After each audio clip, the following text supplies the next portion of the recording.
Crossover. Oh, killer crossover. Just crossover. It just crossed him over nastily. Another victim to the crossovers. Cross him up and sit him down.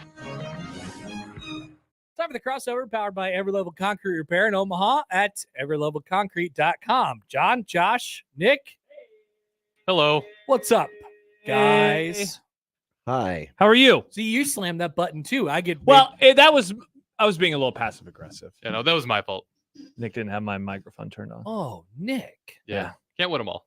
Can't win them all. No, you can't win them all. Just like Nick on Immaculate Grid today. No. Oh, Nick, did you not win them all? I got one and then I gave up. All right, don't say he gave up so I've given fast. up on that. I gave up on that. All right, I'll try to play. I'll see what I can do here. Let's July 2nd, let's crowdsource an Immaculate Grid. Oh, okay. Well, all right. Giants, Rockies. We tried this before. We did try this. We actually found the answer. There's a really good easy one, and it's Chris Bryant.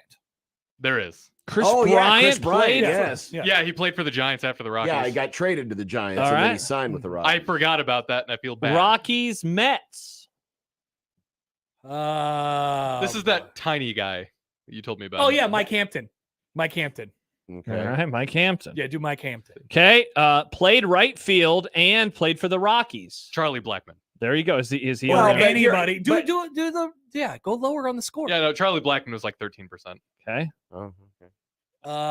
Who else? You know another right fielder? Nolan Jones does sometimes, doesn't he? Don't try it. You might get it wrong. All right. Just do Charlie Blackmon. All right. Charlie Blackmon. All right. There he is. Oh, with the beard. All right. Orioles, Giants. Oh, we got this one. Right. No. Just now it has to play, right? Because Frank Robinson managed the Giants. No, it has to be a player. Oh, all right.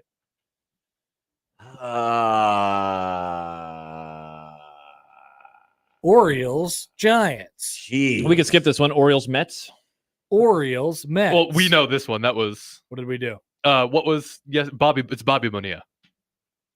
Bobby Yeah. Bonilla. Still getting paid by both. What? I haven't heard about this or seen this. A right fielder for the Orioles.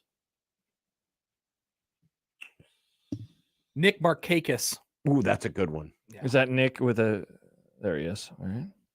10%. All right. Finally, played left field for the Giants. That was Barry Bonds, right? No, Barry. Yeah, But but he can't DH. It's a minimum of one inning. They have to have done it at least once. Kevin Mitchell might be a more rare. It would I just definitely wanted be more rare. wanted to get one. Was all. Yeah. Oh, all right, fine. Give it to Thank you. Josh. Barry Bonds, Yeah. All right. 23% said that. A Met and a left field Met. Andy Chavez. There you go. Andy Chavez. Endy. Endy. Oh, I've never heard of this. 4% Happer. Nice. Played left field and played right field. For anybody ever? Yes. For anybody For ever. anybody. That's anybody. I got Keith Aaron Moreland. Judge. Keith Moreland. Moreland, Oh, that too. friend of the Grum back in the day. Everybody picked Aaron Judge. on that one. 0.08%. Yeah, John. Let's go. That's because Keith Moreland played basically every position at Hell one point yeah. in his career. So we are missing one person, and that would be the Oriole Giant. The Oriole Giant. The Baltimore Giant San Oriole. A very Francisco. orange person. Yes. It is a very President T. Yes, No! type him in. See if it works. Donald J. Trump. And still your Oriole Giant, by the way. Oh, man. Oh, this is going to kill me. Oriole A giant Oriole. I It's wanna a go big for- bird. Big Bird. Big Bird. Remember him in the Challenger? Big Is Big Bird an birds. Oriole? I don't think he is. No, I think it's a canary. All right, now I'm going to play the. I don't play this very often anymore. I forget to. I'm I like looking at a Immaculate Giant Grid. right It's fun. now. He was never an Oriole, though. No. Jorge Soler. See, I'm going through all the different Giants, and I'm like, I don't think they played for the Orioles. My problem is I'm so National League brained that I know I'm so American League. You're NL pilled. yeah. Nice. And so my lack of knowledge of a lot of American League teams is showing. Mm. Man, I don't think any of the greats on either side played for the other team. Yeah, I know. That's where my mind goes too. Now, I don't wait a remember minute. who Now they is said. it? Well, no. Do it. Josh, did you find the answer? Have you searched an answer yet? No, I've not. I was playing the NFL one for a sec. You're supposed to be focused. I don't on have any. this. I have nothing for you with a giant Oriole. Nothing. Aaron in Papillion says Will Clark. Will Clark didn't play for any other team. He was just a giant. He was just a giant. He was just a giant. He was just a giant. He was just a giant, not a giant. They Oriole. might be giants. It's a Man. band. Oh, right? I mean, I'm looking at a list now. They did the Oh, theme that's song for cheating, Malcolm in the Oh, Middle. I'm cheating for Happer. sure. Yeah, That's yeah. cheating. Yeah. Let's see if I Wow. can pick the funniest guy on here. Hmm. Oh, okay. You might like this one. How about Miguel Tejada? Miguel Tejada? I don't remember him being a giant. I don't either. but I definitely remember him Boom. being an Rarity Oriole. score 145. Is that good? Not that good. What do you want Well, a that's low because- number, right? That's because we Hey, by the way, use Will Barry Clark. Bonds. Will Clark did play for the Orioles for 2 seasons. Oh, wow. He did? Apparently. Wow, John, you big idiot. We would have also accepted Rogers Hornsby, Hoyt Wilhelm. Because they're counting the St. Louis Browns and the New York Giants That's probably correct. because the Orioles Yes. used to be Oh, the well, by St. the Louis way, Browns. Pedantic. So you can look at the most popular that people pick for Oh, any of man. these. Armando Strawberry. Benitez? Kevin, is it Gosman or Guzman? Gosman? Gosman. Yes. There is a Guzman, right, who plays baseball. Am I thinking of somebody? Well, there used to be Christian Guzman. Guzman, yeah. All right. All right. There you go. So he was the most popular for the Giant Oriole. Do you guys remember Armando Benitez? Yes. Oh, man. He played 11 games for the Orioles. Mr. Strawberry was on there. Was one of the most popular picks when I quit Mr. earlier. Strawberry. Yes. Like Mr. Yogurt. Yes. Oh, Mr. Strawberry Yogurt. Oh, Dannon. God, I don't remember Will Clark Wow. playing for another team. Dave says that Lawrence Phillips is a possible answer on the football one today. Let me go back to the football one. Let's see. 49. Oh, 49ers Dolphins. Yeah. fins up. Do we have? Bring him on! Bring him in! Oh, wow. A delivery. Oh, Nice. interesting. Oh, look at this! Oh, Sidney Ponson. wow. You could add Oh, Sidney wow. Ponson. already taken my pair out. Hold on. Well, we have to see him. Can you do a little Photoshop? Photo shoot? newest. That is interesting. Yep. Yeah. Would you like to be on camera, Chris? Put him on the big one. That might be the kind you like. Put him on the big one. We're going to Whoa, the big one. those are crazy. Whoa, those are Oh, crazy. those are fun. John Oh. Lennon. Whoa, what's on the sides? know. Wow. You kind of look Oh, that like is Willy funky.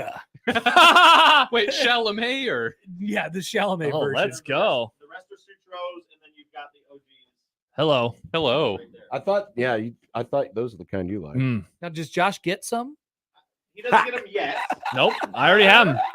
John. Hey. I just licked them. Can't take them from me now. Oh, wow, they got the case and the bag. I'd like to Behind the see bag. them all. Behind the bag. I do. Yeah. I think the Want a rest of bottle these for are the all the camera? same. Willy Wonka? Willy Wonka. Oh, those are fun, John. Yes, they are. Want to look up that These way? are kind of a Dannon. newer version of. Yeah. Wow, The ones you I do. have. You look like Nick. Who is the villain Oh, in John, those are Spider-Man? cool. Oh, those Spider-Man are 2. cool. Oh, Doc Ock. You look like Doc All Ock. right, Doc Ock. Yeah. Oh, John, you look like Slopes John. Want to give me a Ah, Who? Slopes John? you're on the slopes. Oh, try those on. oh, It's like I we're won't doing. like those. It's like we're one of those kids on YouTube who's doing unboxings. Mhm. I'm confused by the Ooh, whole. Those are nice. I like So- those. Side Here, I'm going to situation? show this to my camera. So Here, let's get an ISO on. It's Josh very here. interesting. I Yeah, wonder what's going on. It almost there. looks like there's a half a paper. It looks like a clip. paper clip. Nick, how did It's you think four that things. I looked You like with the that? Willy Wonka like glass? those? I like the I way think you they pulled look them on up. the front. Yeah, I licked these. I think you pulled off the Wonkas. those were the ones you licked. No, I licked these ones. Lick, I'll lick, take lick. these ones if no one wants them. Somebody could have the licked ones. Oh, you're gonna take the Wonkas? Yeah. I like these. I think I might wear these for running. Are those Here's the, the box those of are the same as these, right? All right, Except sweet. I'm are taking yours? three. Yours I'll are pink. clean these for somebody. That's pink tint, and mine. Thanks. No, Oh, these are no. the same. Oh, they are the same. Yeah, I Three like are the these. same in the I'm going to try those for running tomorrow. Yeah. See what I think. Remember when you guys all didn't believe in me? Chris, you're the best. Why am Thank you, I the? Chris. Yeah. Okay. Thank you, Nick. John, you're looking good, man. Yeah. What's up, Slopes These John? like these are What a like, guy. What do like- yours look like? Close to that. Yeah. Those are extras. Look at John. He looks good. Look at him. Give us a. Yeah, John, do Josh, it. are you keeping the Willy Wonkas? I'll do these. Yeah. All Do you right. want these? I can clean them for you. I will unlick them. Let me see. I haven't Did seen you them yet. literally He, lick he them? did lick them. Hey, Daddy's You home. Lick, licked lick, them. lick. I'm leaning toward these. I like. I would these. take those. Yeah. Simple. Josh's DNA is on those. I don't know if you want that. You don't want Josh's DNA on you? Seems like they got the Yeah. like rubber on the nose, which is important. Mhm. Sutros. Hey, I Slopes believe yours Happer. might be Sutro Scali. Yes. Come on, John. Let's go hit the slopes. Let's hit the slopes. Hey. I took it out. We're going to the slopes. Connor and I are going to the slopes, and we're gonna. And Josh is Willy Wonka. He comes out with a cane. Hey, I think See, Slopes Happer. I think that mine came with a little Hey. cover Yes. for the paper clips. No, that's an extra nose piece Oh, okay. and extra ear. All right. An extra Interesting. nose Why do they piece get? and extra Why ear does he ends. get extra ear ends? That's weird. Just Did in they all case come- he they didn't turns all into come Willy that Wonka. Ear box. In case I turn into Willy Wonka. I could have used. No, I don't. No, Very no, nice. So no, it seems no. like this is like a no slip grip. That's important. It's important to have a no slip. I can't grip. wait to run in these. Be like, look at me. I'm Willy Wonka. I'm gonna wear these in Colorado this weekend. That's a great idea. Oh, Slopes interesting. Happer. Happer, Happer. is your work week almost over? Tomorrow it'll be over. Wow. After tomorrow. Somebody came over near our desk today when Chris was over there and asked the question, are you working on Friday? And the reaction that Chris had to the idea of working on Friday. Yeah, Interesting. Yeah. Interesting. was Imagine working on Friday. yeah. No, it's an appropriate reaction, actually. Yeah. This, I would agree. this means now that only 2/5 of this room are working on Friday, Josh. That is and true. guess who are the dumbass 2/5? Us. Mhm. Yeah, because you're sitting on your couches at home. No, I'll be at my work desk. Depending on the weather, I might be outside. You know what? You said that, and I thought that was a good idea. That is a good Even idea. though I live in an apartment complex, so we'll see what my neighbors think. You don't have a balcony? No, I do. Oh, But there are people. Community pool. They would People like below it if me. you did takes from your. I don't know if they balcony. know that I work at a radio station. well, this they're is gonna one find way out. to find out. Sean wants to know, am I just witnessing payola? This No, is not a I don't- payola. I have- no, it's not. I it's have not. not spoken with anyone Yeah. from the Oakley Corporation. Well, I guess I did interview somebody.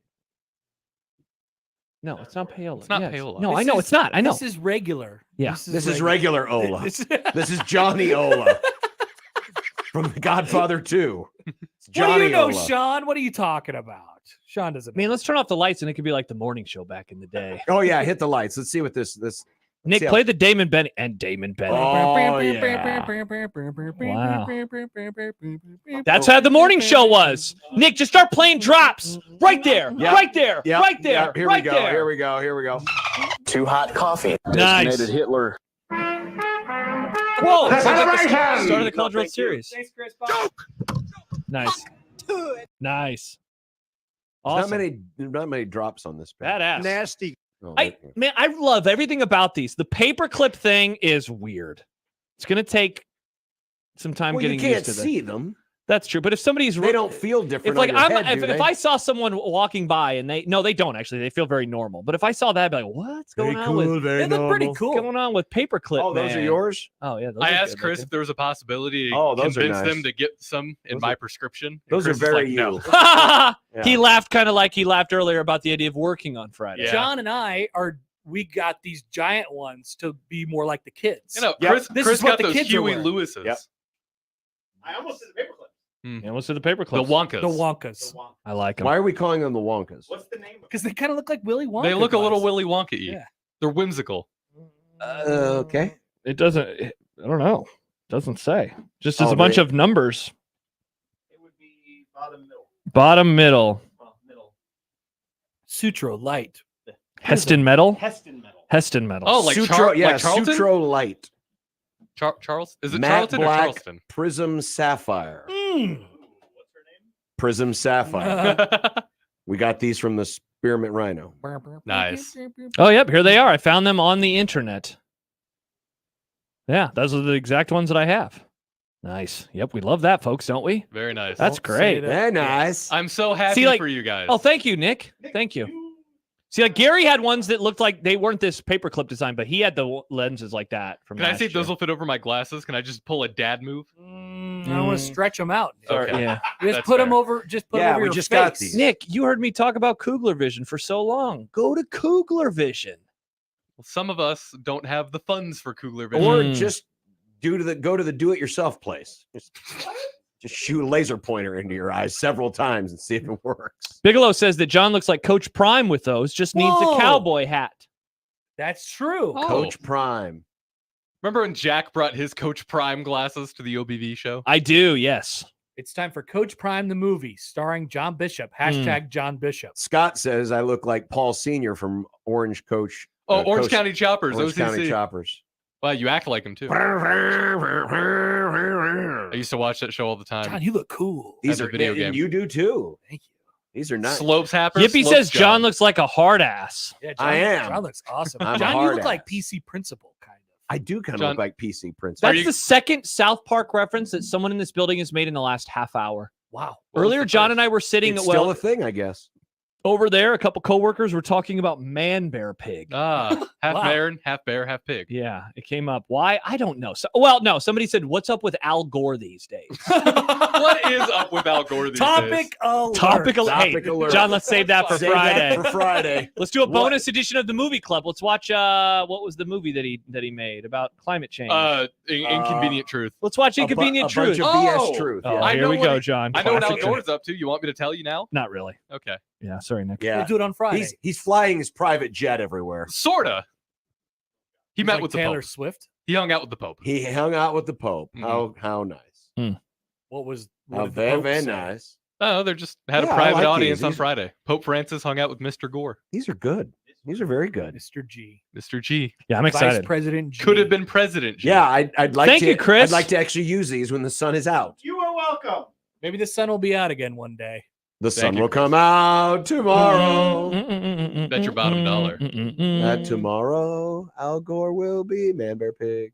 Go. Because that's what Man Bear Pig was, right? It was Half an man, allegory half bear, for. half pig. It was Climate an change. allegory Yeah. for climate change. He's super serial. super Super serial. cereal. Do people still watch South Park? I fell off of it around college. It's because Yeah, the pandemic ones have been very weak. That was when I stopped. I was trying to remember. I watched it past. Very weak. I stopped around 2016 because they had a bunch of things storyboarded for the election, and then it went a completely different way. So then Member berries. Member. I loved the member I berries. did like the member bear. they straight up didn't think President T was going to win. Not a 'cause they whole were- lot of people did, Nick. They were setting it up specifically that way, and then he won. So then it just Now kinda some are blew up trying to tell you. everything. They've been, some people in this room have been trying to tell you for months now that he's going to be the POTUS again. Who? Al Gore? Get the secret list. Get the secret You list. know, Get the ostrich eggs. Oh, you know what? Maybe that's an option. What? Yeah, well, they keep saying, "Oh, no one can beat Trump." Maybe have they thought of Al Gore? people forget that Jimmy Carter is He's still still alive. younger than them. Have Right? they considered Al Great Gore? question. Al Gore is. He is indeed younger. Like how much? 76 years younger. Damn. 76. Damn, that's Al like Gore. prime president age. I- Man, he is old now. Look at his white hair. Al Gore. How's Tippy? Who's Tippy? Tipper Whatever. Gore. Tippy She's the Tipper. reason we have parental advisory stickers Yeah. on. How stuff. old is George W. Bush?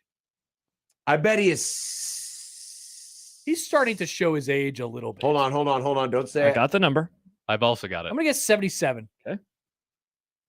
Same. Congratulations. Wow, you guys are right. Wow. Handshake meme it's like- on all. This is like Also- guess the lines, but it's guess the president's age.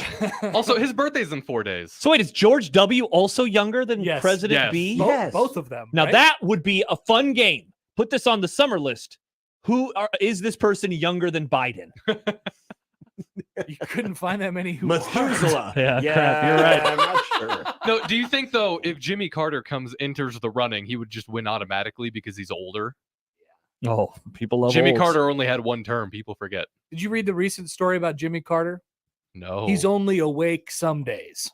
I mean, He's only he's awake tired. some days. He's been in hospice for. Are you like sure you years. weren't reading about the current president? He's only awake some days. That's too Jimmy bad. Carter has. It's too bad because you lose the. Usually, if they've been married a very long time, you lose. Like it happened with my grandparents. Yes. Grandma Guys, come on. passed, This and game way and too even- serious. well, there were Jimmy times. Carter's going to be 100 this year. Let's hope so. There were stories that came out of President T's time in office where he would spend some days just watching Fox News. That's all Hey, he did. hey, It's Nick, basically sleeping. Don't knock until you try it, Nick. yeah, I know that's what you'll be doing on Friday. you might learn something. July 5th, baby. Jan 6th in July. Nice. Be a great day Wow. for you, Nick. Amazing. Yeah. John, did you get swept up in the Lincoln flooding last night? No, we didn't get Well, much. speaking of presidents, We didn't get much in our neighborhood, though. It was weird because the so-called tornado was like close to it. Well, it was closer to our side of town than others. Yeah. And I was watching one of the news channels, and then I found the one storm chaser who was actually Saw on that. the storm because most everybody had kind of given up the ghost. Like, okay, the bad stuff's done. And this one dude was still out there, and I zeroed in on him. And I don't know if this says more about me or what, but I was more fascinated by, okay, what highway is he on? And I'm Me like, too. I was trying to figure that out. And then he finally got to a landmark I recognized. Okay, I know where he's at now. He had so much stuff on his screen, like He pay did. me money. It Yeah, he it did. was like, here's how much. It was like percent if of my Josh goal. were a storm chaser. Pay me money. Yeah, pay me I money. do like getting paid money. Hey, Yeah. those Batmobiles aren't cheap to maintain. Well, he was just in a regular He's in a- car. Yeah, Oh, He actually stopped at one point for gas at a Casey's nice, in Crete. nice. And so it was kind of funny to sit there and watch this guy fill up with gas. And I'm like screaming at my TV, use my points, use my points. put in my number. You should have commented your phone number. I should have. Yeah, enter my points, please. Use my Casey's points. Yeah, we didn't hardly get anything, but yeah, parts of town were just drenched. Happer Scott writes on YouTube, oh, now Connor cares about flooding. He was too busy tweeting about watching pasta videos last night. You guys like that one? I did like Pasta that one. videos. Yeah, I missed pasta it. I videos. wasn't on Twitter a whole lot last night. I wasn't. I had pasta last night.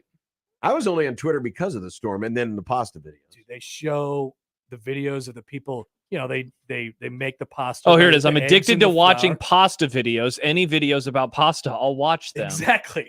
Wow. Somebody responded that it was worded kind of like a President T tweet. Shane said that. Why does this read like a Trump quote? Specifically, one during the debate Mm. when they asked him a question, he just talks I about love pasta. pasta videos. I love pasta Have you- videos. They're have trying you- to I've take seen them. them all. They're trying to take them away. Have you ever tried to make your own pasta? No, I've never. I have. never I I've made have. pasta before. It was a disaster. I tried. It wasn't too bad if I remember right. I tried doing egg noodles. The kneading it and then you put it through You the machine. Put the egg in No, it and you yeah. spin it See, around. I didn't have a machine. I was just doing it by hand. Oh, It didn't work out well. You're just Yeah. cranking See, it. I'd want the machine, to cut it up. All it looks nice. so good. It does look good. And it doesn't take And long then- to cook. It and then takes when like they 2 put minutes. it in the little basket and they dip the basket in the water and it's boiling. It's like, Oh, yes. It's like Wow. that's like Oof. it's like the French press of pasta. Wet your Nice. dries, dry your wets. Exactly. Wet your dries. Nice. It looks Like so wets. good. It looks amazing. But And then then- I'm like, I don't want to spend all that time and money. So here's the dry ass spaghetti. I want so like I have like a tongs that I use to mix up the noodles As one does. and whatever. But what the cool people have with the pasta, it's almost like two little 2 hot coffees. Too hot. Too hot coffees. coffee. it's like tongs, but it doesn't have the tongue. It doesn't have the tongue end on them. They're like chopsticks, but they're connected, and you slide it right off of there, and it looks all nice on the plate. I want one of those. Nobody knows what I'm talking about. Nope. but Hmm. I can So, show you on my next. You got pasta Happer's video. Deli. Is your next one going to be Happer's Italian Express? Happer's Trattoria. Yes. Happer's Trattoria. Happer's Trattoria. Yeah, do you Talk still about two cut? things that don't sound like they belong together. Happer, do you still cut your meats? I haven't in a long Oh, time. is the meat slicer retired? I haven't. It's getting all dusty. You need to slice some meat. Oh, yeah. I I don't know why, Happer. You showed up on my. Not big on deli meats right now in my house. I think I was watching one of your stories on Instagram, and then I just went to the main page and I started scrolling through. And one of the videos that I saw was you the first time when you sliced the meat, It was awesome. and then you took a bite of it. It was cheese actually. that Oh, day. cheese! Yeah. Excuse Can me. you slice vegetables with it? You can slice vegetables, can't you? Yeah, you can make a big stew. Boil Just it, get, it, mash just it? get You some don't- carrots and just Yes, you could do it. Yeah, that yeah. way. Yeah. or tomatoes, Mm, nicely sliced tomatoes. yes, I need a sharper blade. There are some Oh, yeah. really great vegetable slicers that exist now. In Yeah? the time where we live, my God, it makes everything so much easier. I can Wow. help cook now. It's amazing. Nick loves this moment in history. It's great because it's like It's a just great put this moment in half of this history. onion in this thing and press down. I would there change you a go. single thing about this Diced moment in onion. history because I can dice onions. It's great. There you go. I do love watching pasta videos. Thank you for bringing that up. Mm. Mm.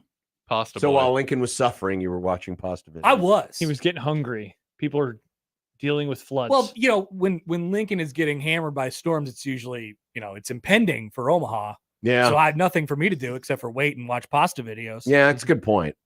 Then it never really came. I mean, it was kind of just windy and rainy for a while. yeah. And then it The rained, storms never came. rained and rained and rained and rained. It's still raining right now. Yeah, can't it was really like see. following me up the interstate. It was very annoying. Oh, so it's your fault.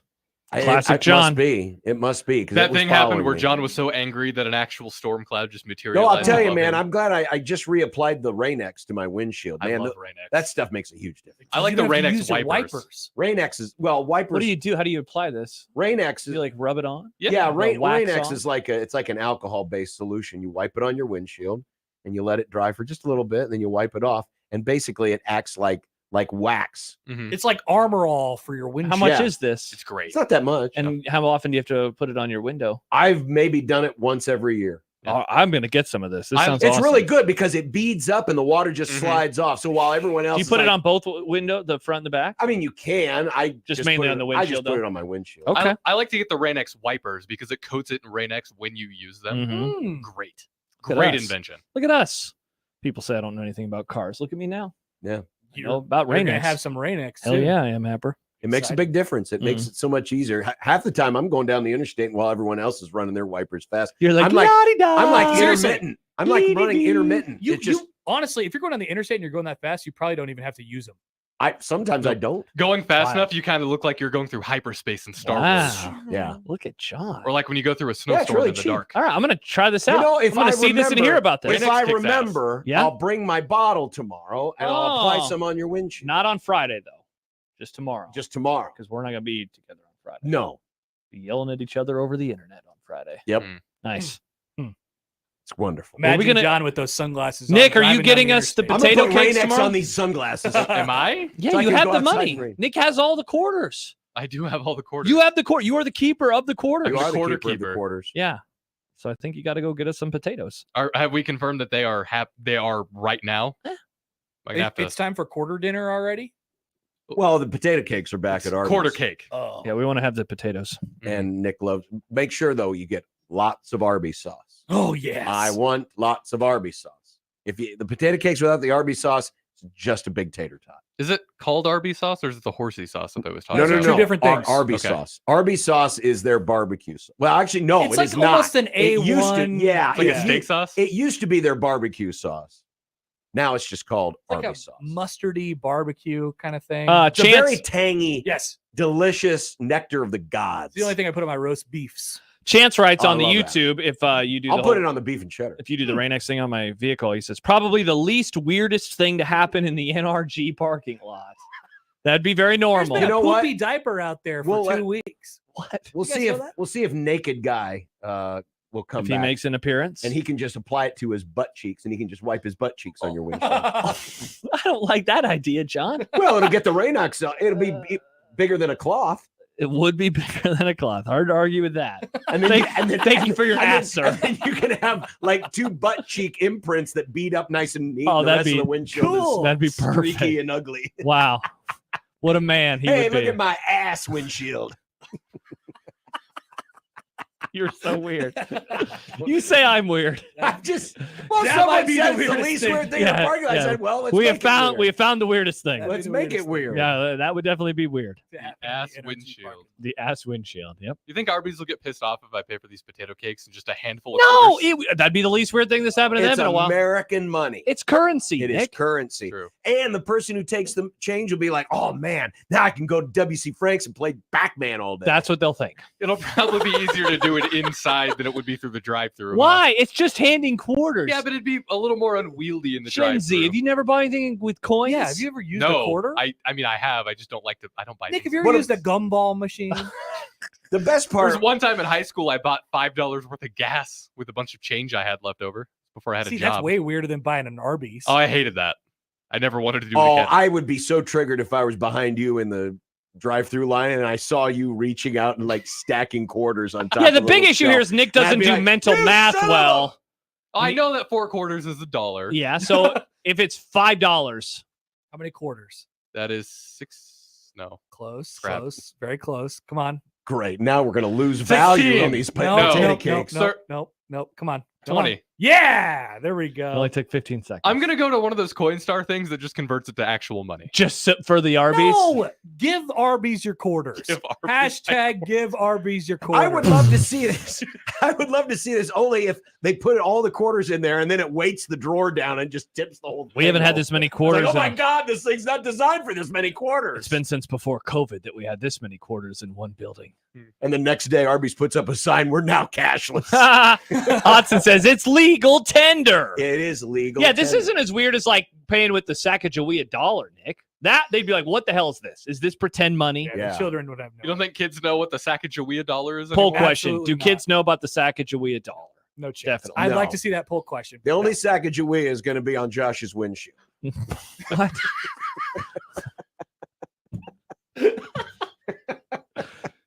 Just to let people know, John's not implying that I'm running over somebody named Sacagawea. No, That it's was a naked guy is callback. applying the Rain-X. to Yes, his I just windshield. wanted to make sure we all knew. Just wanted to make But sure. unfortunately, with the Oh, there'll be a sack. All there'll right. be a sack. Yeah, John, you're really funny with those sunglasses. I am, on. aren't I? It's like these have superpowers. Here, let's see. Oh, this is enough. Oh no! I you- hate college football. Exactly. I You're hate- gonna made the I same hate joke. everything. Yeah, well, we know. Look at this. Look at this, John. Hey, everybody. Oh no, he's an FM DJ. Hey, everybody. No, Here's the that's latest from just Madonna. It's just Slopes She is John. definitely cool. Kids Nice. love her. It's always the latest from Madonna with you. Or you too. Or you two. Or you. Hey, everybody. Here's NXS. Hey, did you ever hear a story about that guy? There you go. I wonder if he was wearing these cool sunglasses when that happened. Wow, that got Nick in the I don't funny get that bone. reference. Yeah, me I neither. don't either. Look up how the original lead singer of NXS died. Jordan writes, Nick is the reason why cash registers have pictures showing you how much change to give back. I appreciate that. That Thank you. is wild. It's just a little mental math. I'm bad at math. Just a I've little. never been good at math. Yeah, because you haven't had to use coins. Because he's used to counting it in like hog futures. That's how they teach math in Iowa. See, Nick getting into sports so late in life is actually a detriment to his math skills. If you grow up as a fan of sports, you learn a lot about math because of sports. Mhm. Oh, man, That is true. dark. Oh, yeah. You found out, huh? Yeah.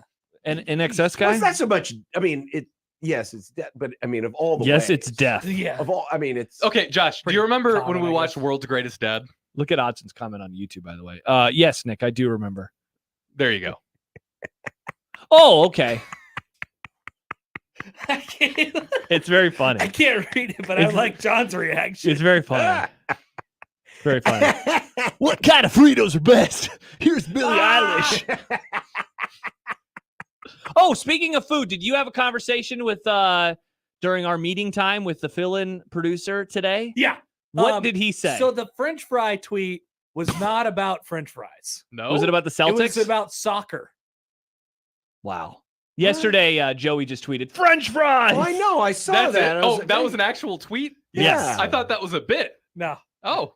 he really tweeted that. I thought he just had a good thing of Is French it- fries. Is it like the deal the Rockies do where if they get 7 runs and they get tacos, is there a soccer team where if you score a goal, you get French fries? No, he was. Well, he, that's the Was case. it about Team an USA Italian give away man? he was squat. just commenting on soccer. On Or a apparently French man. something was happening with the French. Oh, Something. Like there's that. always something happening with the French. They were doing bad. Poll Maybe they question. were I'm fraud. really proud of myself. I wasn't aware that this was going on. Maybe it's because I was too possessed with the whole tornado. thing Possessed? going on. Not What's possessed. that, but John? Obsessed. I had no idea that people were in full meltdown mode because Team USA Uruguay. choked. Oh, yeah. But we had this, remember, in predictions. Right, but then it was in one ear, out the other. Point. I picked against America. Look at Pays to Congratulations, pick Josh. against you. America. Look Bet at you. against Problem. America. Sell all your futures and on America. Didn't I also pick Uruguay? Uruguay? I don't know. You and Greg with 3 G's. Burkhalter. Oh, yeah. That's in content today. No. I definitely won the Rockies White Sox series. Congratulations, Nick. I picked thanks. against the Royals on Friday. They won. I shouldn't have picked against the Royals. Shout out 3 Royals, out of baby. 4 against the guards, baby. Take that, Mike Schaefer. Take it. Mm-hmm. Why'd they decide to be good against the Guardians? Which one's ought and which one's tur? Turkey is wearing the white. Kits Oh, I was today, asking John. what the tur Yeah, what is. is- Oh, turkey. what What's turkey? What is ought? ought? That would be. Is that Austria? Well, like, good Wouldn't day, it be- mate. Oh. Let's put Yes, another AUS shrimp is on the Australia. barbie. No, not Australia. You said Austria. Those are two different things. I one gotcha. one Thank has you. sausages. Thank you. Which means the under hits. Thank you, today. Happer. I'm happy one person in here I got you. understands Dumb and Dumber references. I guess. Is that Yeah. Austria? Also, you'll notice that the I'll view look. on this game is not from outer space. Oh, people were pissed about that last Very night. angry. Very pissed. How are we going to host a World that's Cup with Austria. a crappy soccer team and a poop camera angle from Arrowhead Stadium? By the way, speaking of that camera angle, this is warning, folks. This will also come up later during content, but because you'll Happer. appreciate. His name's Happer. I know Happer will appreciate this reference. brother. Probably the sickest burn of all Oh, of the no. comments about Burn. the camera angle Good burn. was this Twitter handle WB Rick that said the last time we put a camera guy up this high, Brian no. Kelly got a kid killed. Oh my gosh. Wow. Nick, do you know about Brian Kelly killing he a does kid? not know about No. that. It was like 2010-ish. It's when he was at Notre Dame. This was kid, a it was a little windy it was a day. little What accent did he windy. talk with at Notre Dame? Catholic. I think he was Catholic. Catholic accent. My He family. And- sounded like Russell Crowe And from this that kid movie. got we put watched. up on a big scissor lift in a Windy day. windstorm. Everybody was like, Oh. "Don't do this." I did hear you guys. I think And you the guys have told kid me about this died. before. Yeah, Yeah, not Yeah. great. it's not good. Yeah, I saw that. I But was a like, good coach. oh Bill my has a goodness. job. And They he's have a good those coach. giant towers at those practice facilities. They're horrifying. Yeah, no thanks. It's windy out there all the time. Now they got drones, man. Why don't you just Oh, hey, get a Chris, drone? Escalator. Why do they need to do it up there? Just have a drone. Did Chris hear about the escalator at Miller Park that went into hyperspeed and they Yeah, started? I never did hear. What did it go Speed. flat or did it go fast? It went fast and they were going down. Oh, And it started piling up people at the bottom of Oh, the God. escalator. Why weren't people getting off? Chris says, "I'm vindicated." well, you're kind of. I've been telling you about Jump, tuck and roll. tucking. What if you're at the top of the What are you going it. to Look at Nick telling people to take personal responsibility. Patriot Supply Nick. Nice job, Nick. Where are you going to jump They to? do. The other Escalators are coming for your escalator peanut butter. to your death on the ground? Have you never played around on an escalator when you were a kid, where you just kind of get up on your arms and you kick your feet around? Okay, Just but do that. it's a crowded escalator. You've Oh, got yeah. people It's all loaded. around you. There's It's- no way. The game had just ended. yeah, There's people everywhere. yeah. Just piles of You're just people. on that thing goes, man. You're along for the ride. I didn't know that escalators could go into hyperspeed. It seems know it was unnecessary possible. to have a hyper speed. I thought they setting. just would like go flat. They you went know, plaid. How the No, it stairs just went sit- faster, Oh my god! apparently. Down. Wow. And because the Brewers have been begging for millions of dollars to Yeah. refurbish the park. Go Rockies. I guarantee you, someone was probably back there behind the scenes going, "Make sure there's a lot of Cub fans on there," and then they hit the Crank hyper- it up. Oh, see, as our park's broken, we need billions of dollars. Chris is vindicated on escalators. Shout out Chris. Chris, Yeah, not a Chris. fan of Escalator?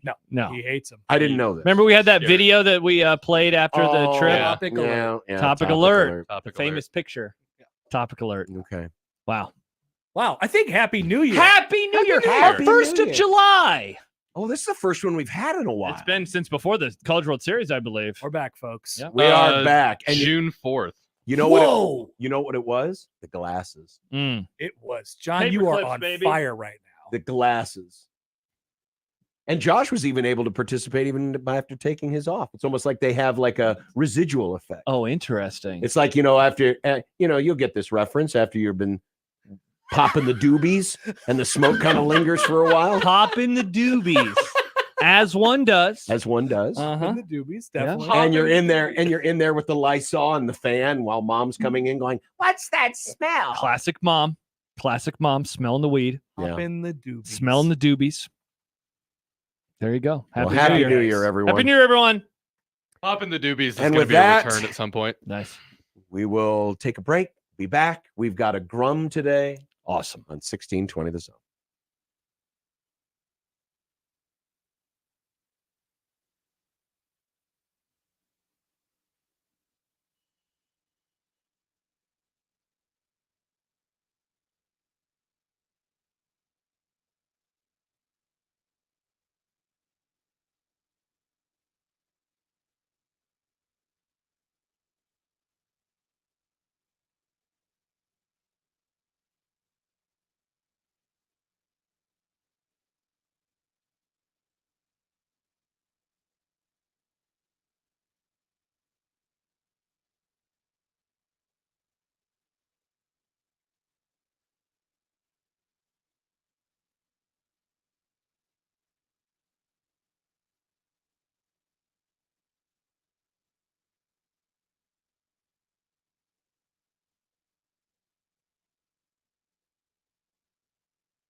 Ooh, is it ever going to stop raining? I don't know. Doesn't look like it right now. It feels like it It's feels like a nasty. rainforest. John, it's nasty out there. It is like a freaking Oh, it's still rainforest raining. here. Oh, yeah. Oh, yeah.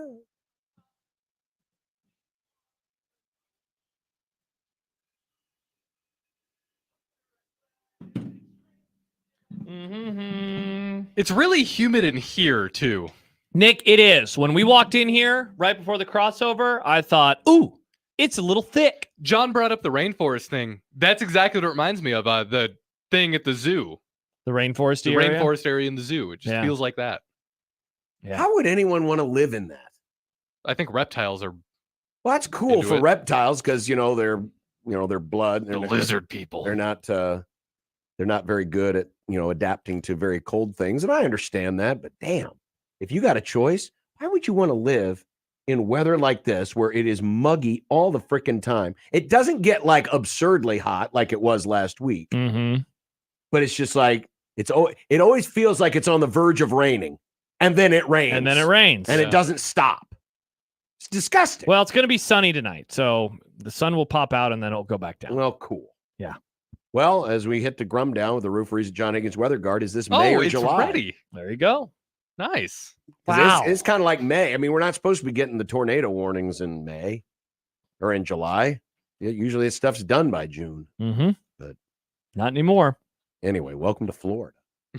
Mike Ferrin, where's the damn offense? Oh, Baseball's got an offense problem.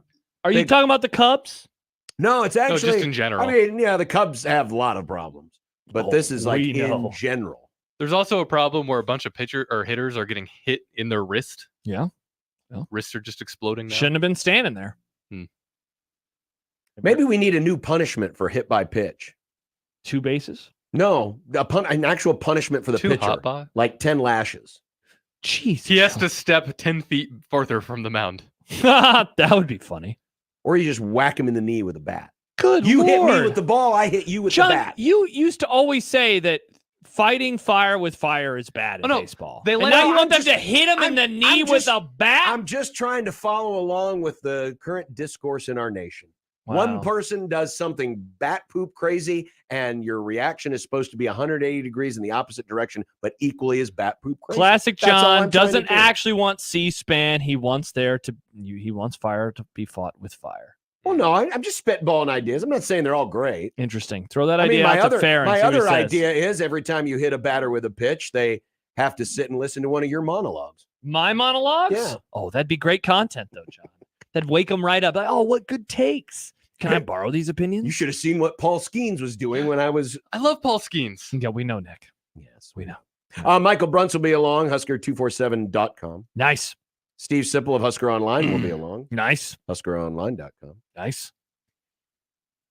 Andy Staples saw what Matt Rhule was doing with the hype monster and said, ooh, can I feed him too? It's like when you go to the zoo and they give one kid like the piece of meat to throw at the tigers, and then every kid wants to do And it. then suddenly you have Harambe. Same thing. R.I.P. 2.0. Same thing. Mhm. Andy Staples now feeding the hype monster. Mm-hmm. Question today Question for you. on a subject we talked about yesterday when it comes to the unlimited coaches. Okay. Thought we'd have maybe it's like a Topic it's alert. It's like a pre-topic alert for Friday. Yeah. Jan a 6th in July. pre-topic. Mm. Oklahoma getting savage. Savage. Yeah, you'll hear it. At the Copa America, Oh, See, here we go. the U.S. is done faster than whatever. John loves rooting against America. You're the one that was celebrating their demise by saying I picked it. I was happy to get a point. That's all that I was happy for. But you actively root for America. No, I was That's why not- you're so pumped for November. I was this not. is great. It's falling apart. Everyone's mad all the time. You love this. You love rooting against this great nation. Well, wait. If my guy wins, isn't the nation going to be made great again? RFK? Yes. Oh. RFK. I want to vote for Brainworm guy. Yeah, did you see that photo that was emerging with him today? No, I didn't. Well, Hmm. topic alert. We'll save it for Friday. I'm going to maybe. make my proclamation today on July 2nd. Not voting for RFK? I'm going back to what I was going to do 8 years ago. Leave? Philly fanatic for president. I thought that you voted for a Cub. I remember, though, I initially put my support behind the Philly Fanatic. Yeah. Then the Cubs won the World Series and Ben Zobrist won the MVP, and I changed at the 11th hour. Mm. I feel like People I forget the owe Cubs the Philly won. Fanatic. Was the Philly Fanatic? Was he born in America? He's the Philly Fanatic. He's the Nick. Philly Fanatic. It's not the European Birthplace of our fanatic. country. But he's an alien thing. Like, he doesn't look like he's from the planet. Wow. Well, a lot of people said that about the three presidents ago. You know, I'm calling into question the Philly Fanatic's birth certificate. Nick just called the Philly Fanatic they. Let me see it. Yeah, I'm exactly. just asking questions. Interesting. No, I'm putting my support behind Philly Fanatic. Okay. And look, we did it again. we did it again. We did it again. We did it again. Is that in relation to the comment from Tony? We have another college football controversy. Yep. Woo, We we did it did. again. We did. It's I mean, crazy. we spoke it into existence. We dared the gods. Yeah. We dared the gods. Said, you know what? Yeah. Maybe this time we won't have anything weird in college football happen in July. Yeah. An abrupt firing, another team leaving for another conference. You know, a league just canceling their season because 7 Illinois players might die. I mean, a lot of weird things have happened in July. And I thought yesterday. We did it again. We did it They've again. done it again. What are we, Britney Spears? Blake Anderson. Nice, Nick. Yeah. On his way out the door, he was told today by Utah State that he's been put on probation with intent to fire after an external investigation of alleged non-compliance of Title IX policies, quote, that require full and timely reporting of disclosures of sexual misconduct, including domestic violence. Not great. Apparently, now I'm trying to piece all this together, but it sounds like 3 players were arrested for sexual assault. This is last season. And they meaning Blake Anderson. And by the way, there were 2 other people beneath him that were fired. I think like a football director of ops person and another person were fired. And apparently they either tried to sweep it under the rug or do their own investigation. Deputy Athletic Director Jerry Bovee and Director of Player Development Austin Albrecht were also fired for, quote, violations of university policies related to the reporting of sexual and domestic violence and failures of professional responsibilities, end quote. And the DC has been named the new interim coach for 2024. Yeah, I would say this is up there with, I mean, I guess I kind of predicted it, but the Tristan Gebbia stuff, like we yesterday were like, yeah, we're in July. Someone's probably going to get fired. I didn't expect it to be this soon. Not great. That name, Jerry Bovee, that sounds familiar. Can't say if you're doing a bit or not. No, I'm Okay. being serious. There was a slight bit voice with that. There's a tone. No, well, the tone was it's like I swear Bovee? I've heard this guy's name before. Scrolling through I'm his, looking at old Jerry. his bio. Let's see. Well, I'll do it. Doesn't look like there's anything that Nothing I in Nebraska. recognize. I don't see anything. No, this Okay. must be me. Anyway, so yeah, we did it again. This would probably be the time to say, man, it's been such a drama-free offseason around these parts. Yeah. I haven't won the lottery in years. It fact, doesn't never. work that way. It only seems to work when bad things happen. Damn it. I really would like to accidentally do something good. Aliens have never landed on planet Earth. Oh, Philly Fanatic. Oh, except for Philly. No, Fanatic. Philly Fanatic is a full-blooded American. Okay, John.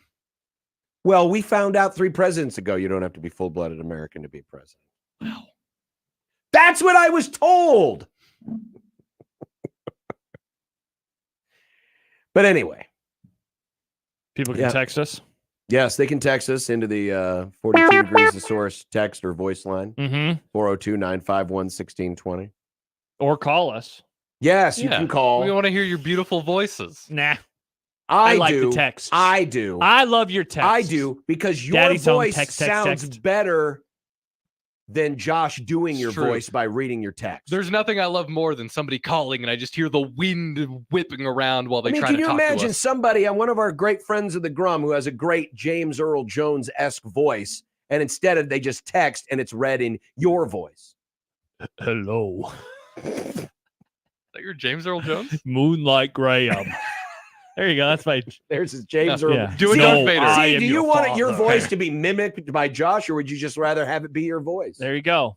Probably the text. Now, if you sound like Gilbert Gottfried, then I understand it. Great voice. But Great then, voice. but then Gilbert Gottfried was funny. Mm. and I enjoyed it. Oh, wow. He was funny. What about me? No, his voice and his delivery. It's all of it. It's the whole package. And also the way he said Affleck.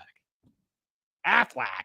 That was pretty good. Like that. You can also email us. You can. If you also like communicating without saying words.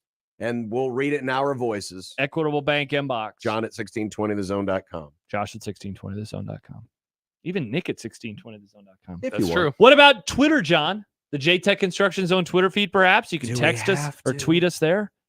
Do we have to? Yes. Okay. You don't At USC see 1620. you don't see the USC mentions anymore. I see all I these don't mentions. because I don't have the Tweet the deck. fancy tweet deck. Maybe that when you do. get your new computer, maybe you'll be able to download it. Oh, John's getting a new computer? Yeah, somebody walked by and was like, "Oh, do you want a new computer?" And John was like, "Yeah." Well, yeah, the little rubber thingy here, the little gasket at the top's been coming loose, and Because the computer is very old. Yeah. it is an old Very, computer. very, But very works, but old. works very, very well because Does it's it? not an Apple. Yeah, very interesting. No, it works fine. It works fine. It just, aesthetically having electric tape across the top Doesn't look the best. It's okay. It gets the job done. it gets the job done. And that's the program. And that is the program. All right. Goodbye, everybody. See you tomorrow. Bye. No, Wow. All right. no, we Well, have the to way you said that's the program. We It's have not to- so the final. program. we have to pause so we can take a break and welcome in Mike Ferrin. Let's do it. And we will next on 1620 The Zone.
Mike Ferrin, Sirius XM MLB Network Radio. Ladies and gentlemen, now singing the Mike Ferrin Open, it's Mike Stibbs. Just make sure it sounds sexy, Stibbs.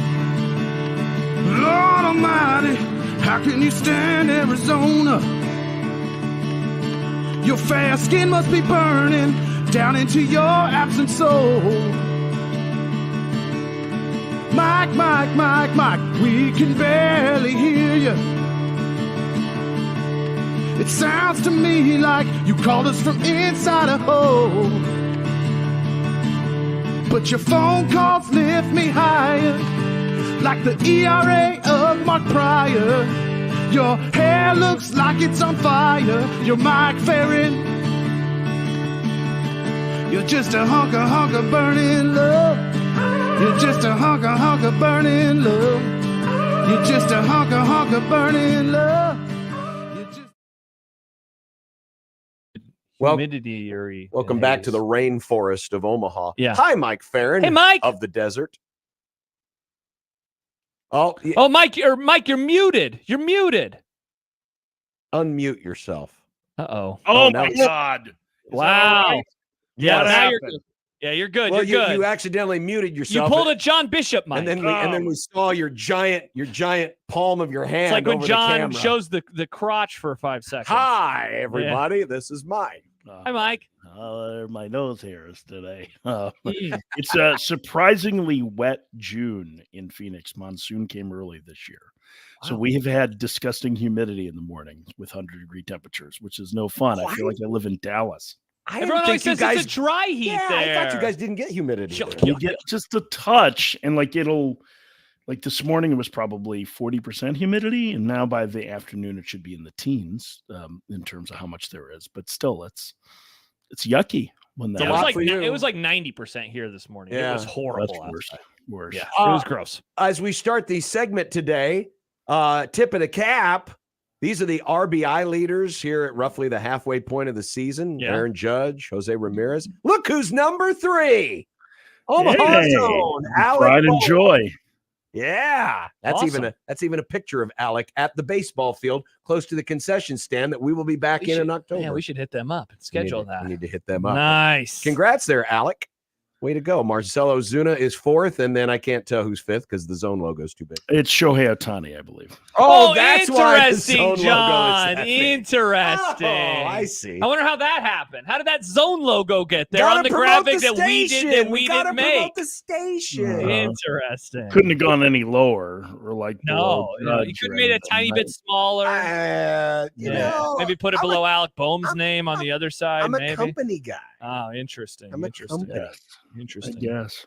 Bohm's had a really nice year, and he's pretty important for the Phillies right now because 2 of their key bats are on the injured list in Harper and Schwarber. Probably up until right before the All-Star break, but he's really had an excellent year. He's improved so much defensively.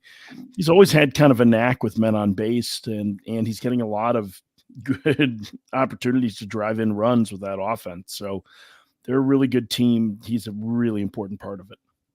Mike, I figure we're going to talk probably more Major League Ball this week than we did last week, but I did want to start the conversation by asking you what your take was on the Schlossnagle Trev Alberts quote that has certainly been making the rounds here. Have you seen this one that came out within the last few days? What did you think? Like, do you buy that something like that would have happened, or do you think that this could be exaggerated a little bit? I can buy it. I'm not sure that it was, I know Trev kind of didn't answer it right, and then I don't know if the Mike Early press conference for A&M was today. I didn't see if Trev expressed it further, but I think it doesn't take many dots to connect that they owe Jimbo Fisher a ton of money, and even though it seems like A&M is made of money, they probably aren't. And there was probably a look there at like, hey, maybe there's some cost savings that can come in the form of getting the buyout paid if you've got another opportunity. And I'm sure Trev was aware of the relationship with Schloss and Chris Conte at Texas. And so, I'm sure that some form of it, is telephoned and that it wasn't exactly that way. But I'm sure that there probably are some financial reasons for A&M. As much as we heard the bluster of them going after bigger coaches, they're hiring somebody that's significantly cheaper than Jim Schlossnagle. And that's not to disparage Michael Early at all. I think it's a tremendous hire. I think if you're going to pick an assistant, he's one of the guys that was a real rising star. I think he's going to do a nice job at A&M, but I wouldn't be surprised if there was some stuff that was outside of the control of both Schlossnagle and Alberts that led to that conversation. Just just follow the dollars always, right? So, well, and it appears to be a pretty popular hire because Grahovic and Laviolette came back out of the portal. They had entered the portal. They're back. Now they're back with A&M. And it seems like they're going to keep most of their key guys.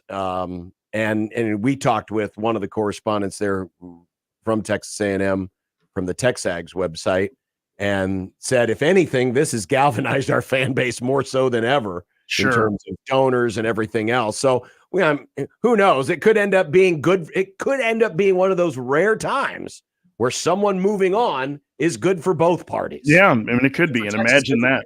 Yeah, that it would help both Texas and Texas A&M in the same conference, right? So, I mean, it could be. I mean, I think, I think if the Texas job hadn't been open, I think Jim Schlossnagle's still at A&M, and I think A&M's really happy with that too. So, it's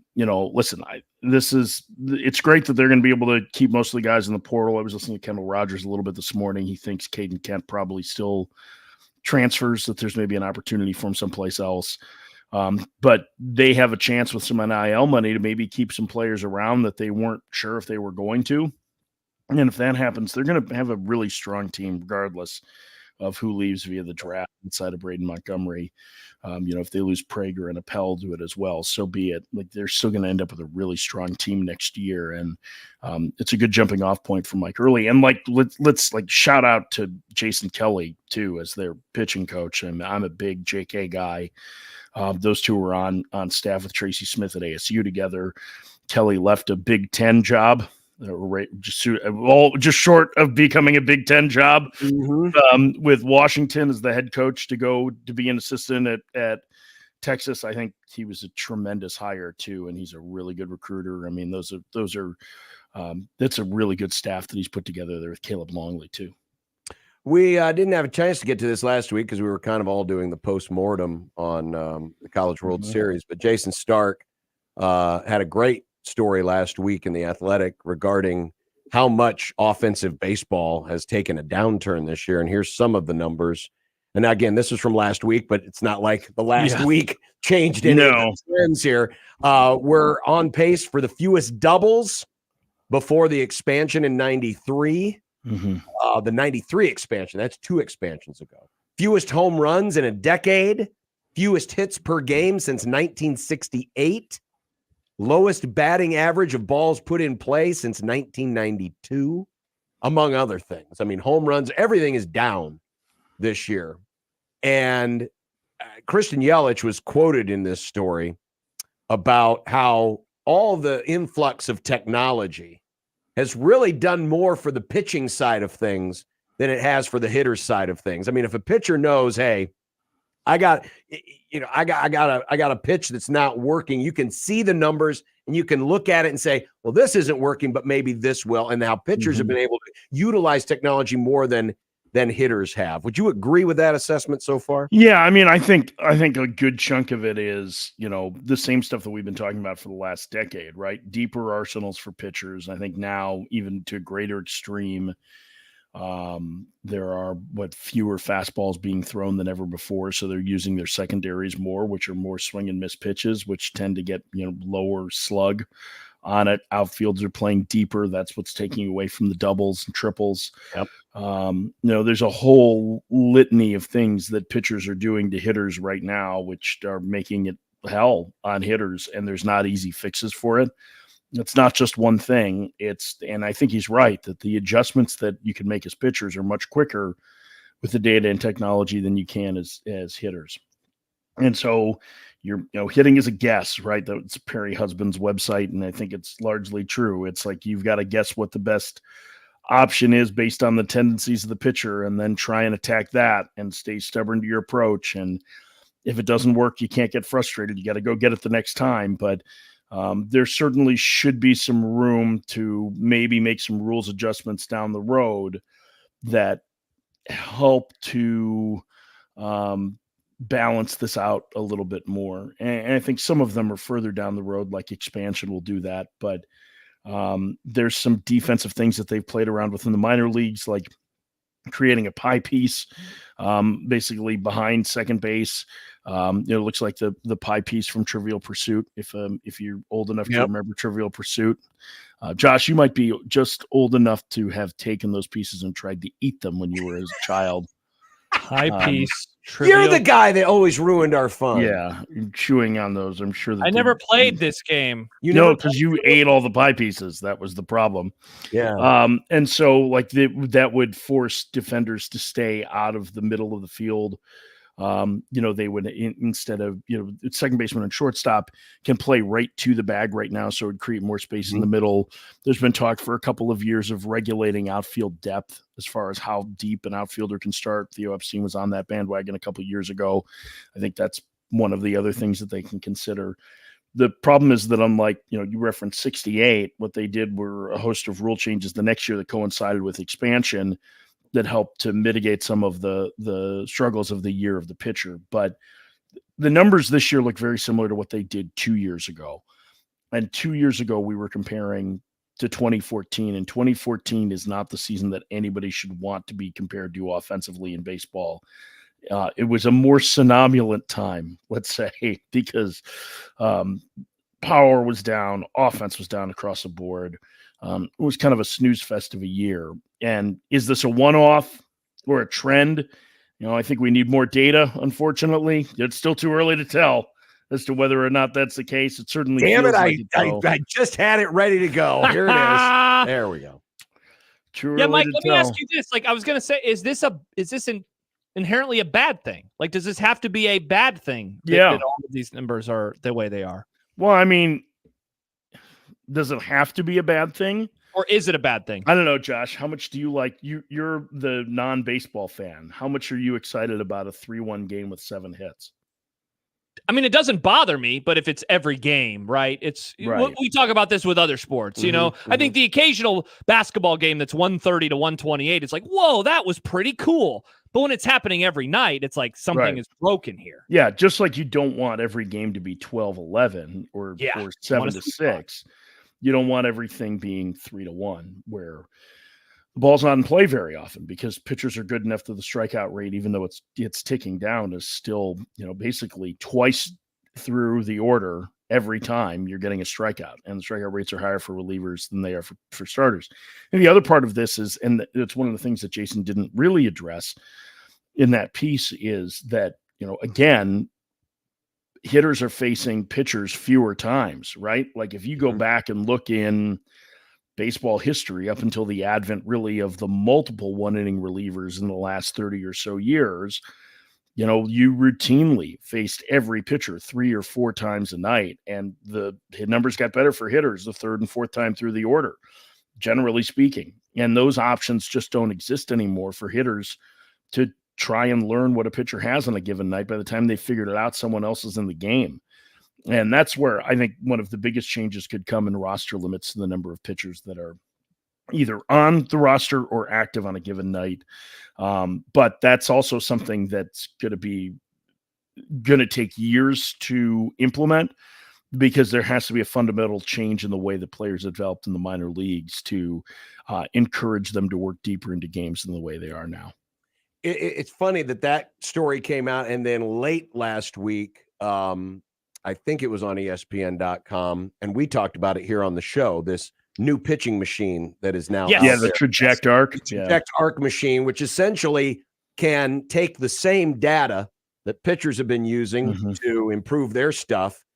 It can basically this pitching machine can mimic a pitcher's repertoire. It's like AI for pitching. Yes. So there would be players who can, hey, I'm going to be facing this dude, or this dude's warming up in the bullpen. Go back in the cage real quick underneath the stands, practice against this guy. And there are pitchers and other folks around Major League Baseball are like, is this fair? And I'm thinking, well, wait a minute here. This could be at least part of the equalizer that Yelich was talking about. This is where the technology can aid the hitter, because to the point you just made about facing a pitcher 3 or 4 times, if you got a chance to go practice against that pitcher in the batting cage before the game, mean, what's wrong with that? Yeah, it's a really cool backstory on that too. We actually had the creator of it on about 6 weeks ago on our show, and he's Canadian, and it started basically as a school project. And so it's really neat. But the thing is that having a 2-dimensional version of Clayton Kershaw go through his windup and then deliver the pitch is different than seeing the depth on Clayton Kershaw, seeing him in person. And so it's a nice facsimile. It's like working in any kind of simulation, right? It helps you improve, but I don't know that it's an answer for all of it. Still, the technology is super cool, and it's really neat that they can do that.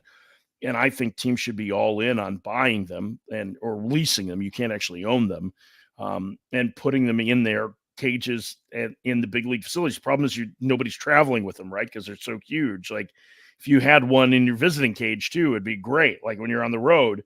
So it's the kind of an emerging technology, but the technology on it is really neat. And the idea of being able to replicate, through a pitching machine, any pitch, being able to pick up the seams, the way the ball spins, replicate their delivery on a screen, like all of that is super neat. And you're right, like you practice like you play, right? So the more chances you get to practice against that, maybe the better chance you have. By the way, not to bring everything full circle, but Texas A&M actually, I don't know if they have this machine or at least something that's somewhat of a facsimile. Maybe it's not as advanced, but the reason because I asked Schlossnagel before the game, I said, you guys aren't taking BP out on the field. I said, no, we like to do it in the cage because we've got similar technology what the majors have. Apparently, they just got it this year.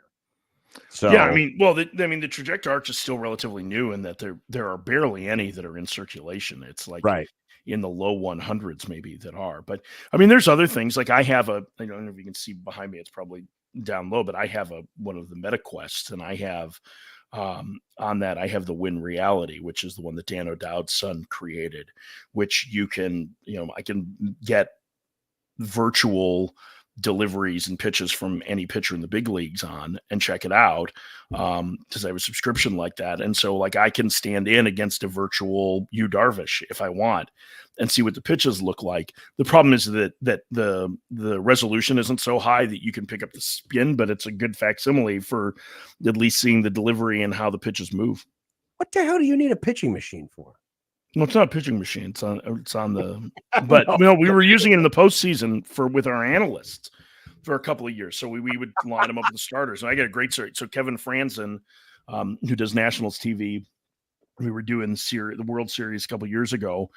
And, what's his name? Christian Javier was starting, and he's, doing the recording on it. Right. So we were clipping these little things and putting them on, of him standing in the cage, our big leaguer standing in against the pitchers that night. And he's going, all right, Christian Javier here, it's going to be a high four-seamer, and it's got a lot of carry. It's going to be a little breaking ball. All right, let's go. And he stands in, and the first pitch comes in, and it's a high fastball. And you just hear Kevin go, that's gross. So even in VR, Christian Javier's stuff was gross.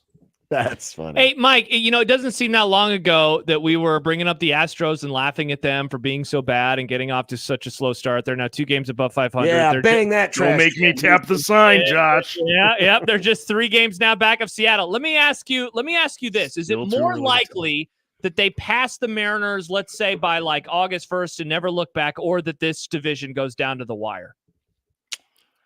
I don't think anybody's gonna be like, never look back to me means you're winning the division by 10 games, right? I don't think that's happening with the Astros. The offense has certainly gotten better, and they've been on this run. They put up the best record in June without Kyle Tucker for the most part, who's their best player. But man, they still have some real rotation depth issues. Like they're not sure when Verlander's coming back.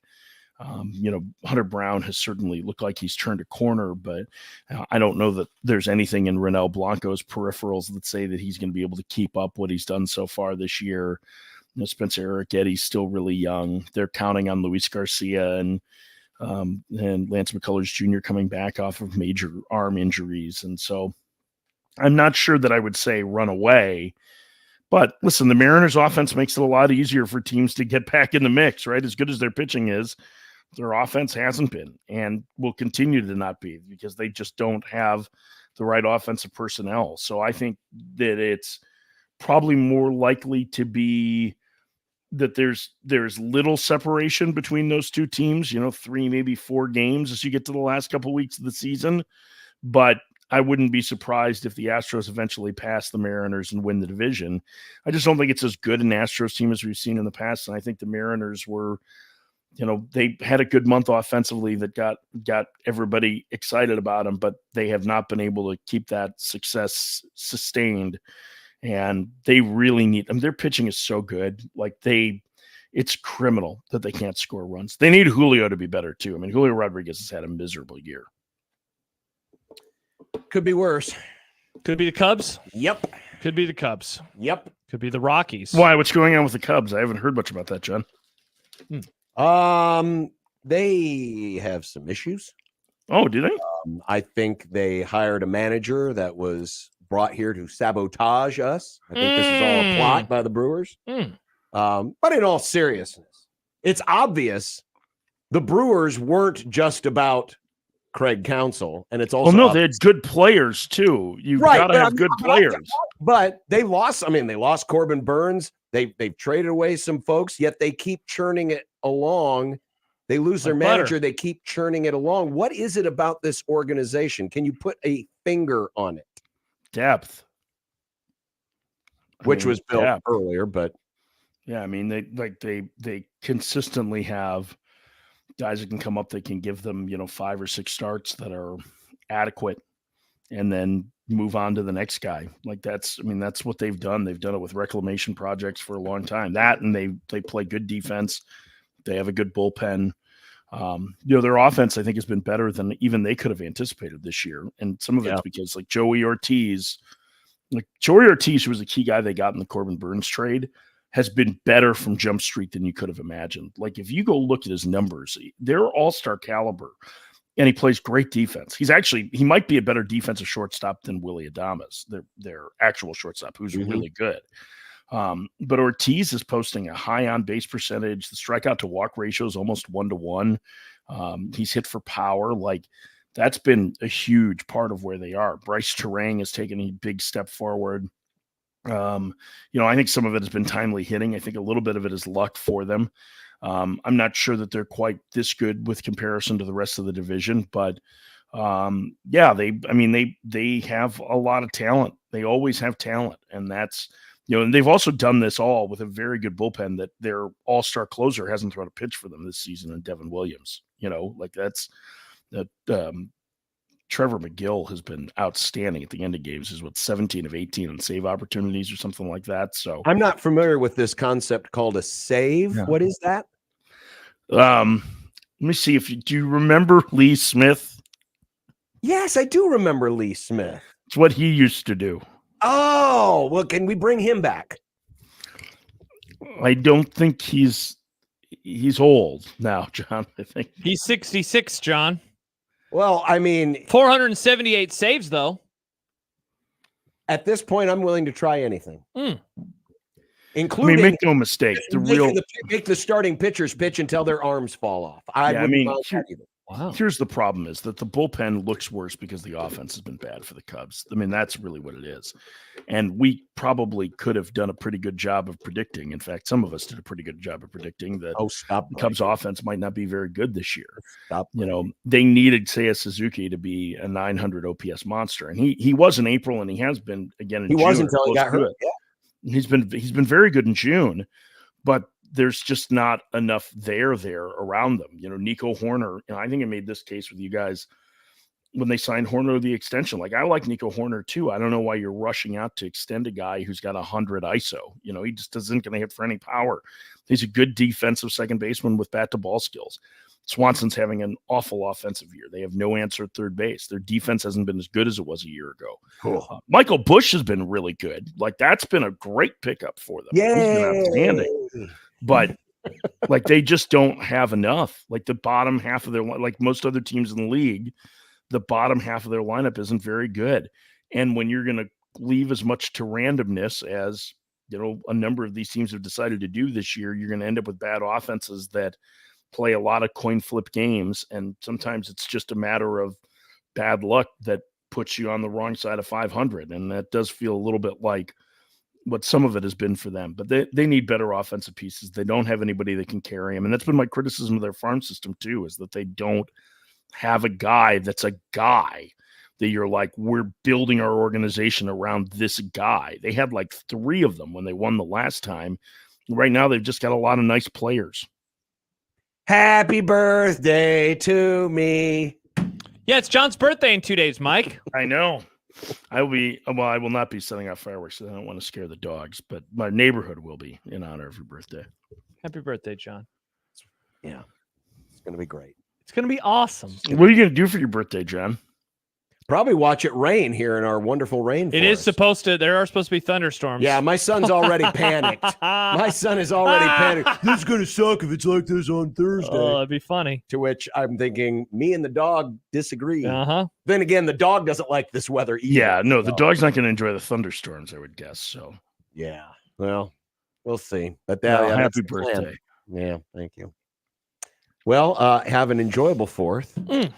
And thanks. I will be at Chase Field for Perfect Game National, which I believe you can see going on over my shoulder. I'm not at Chase Field right now, but I've got it on the screen. So you think prepping for the College World Series is a lot. Learning 300 high school players in 3 days. Oh, that luck. sounds like a thing. A little lack of information there compared to the college game, I'm guessing. So I'll share this with you. This is probably a little inside, but it's cute. They do these broadcast questionnaires for the players, and not all of them fill them out, but the ones who do, one of the things is like, name a time that you've dealt with adversity in your life. Please explain. no. And some of it is like, sometimes it's like serious stuff, and you end up with these incredible stories of perseverance, like personal illness or loss or any of this.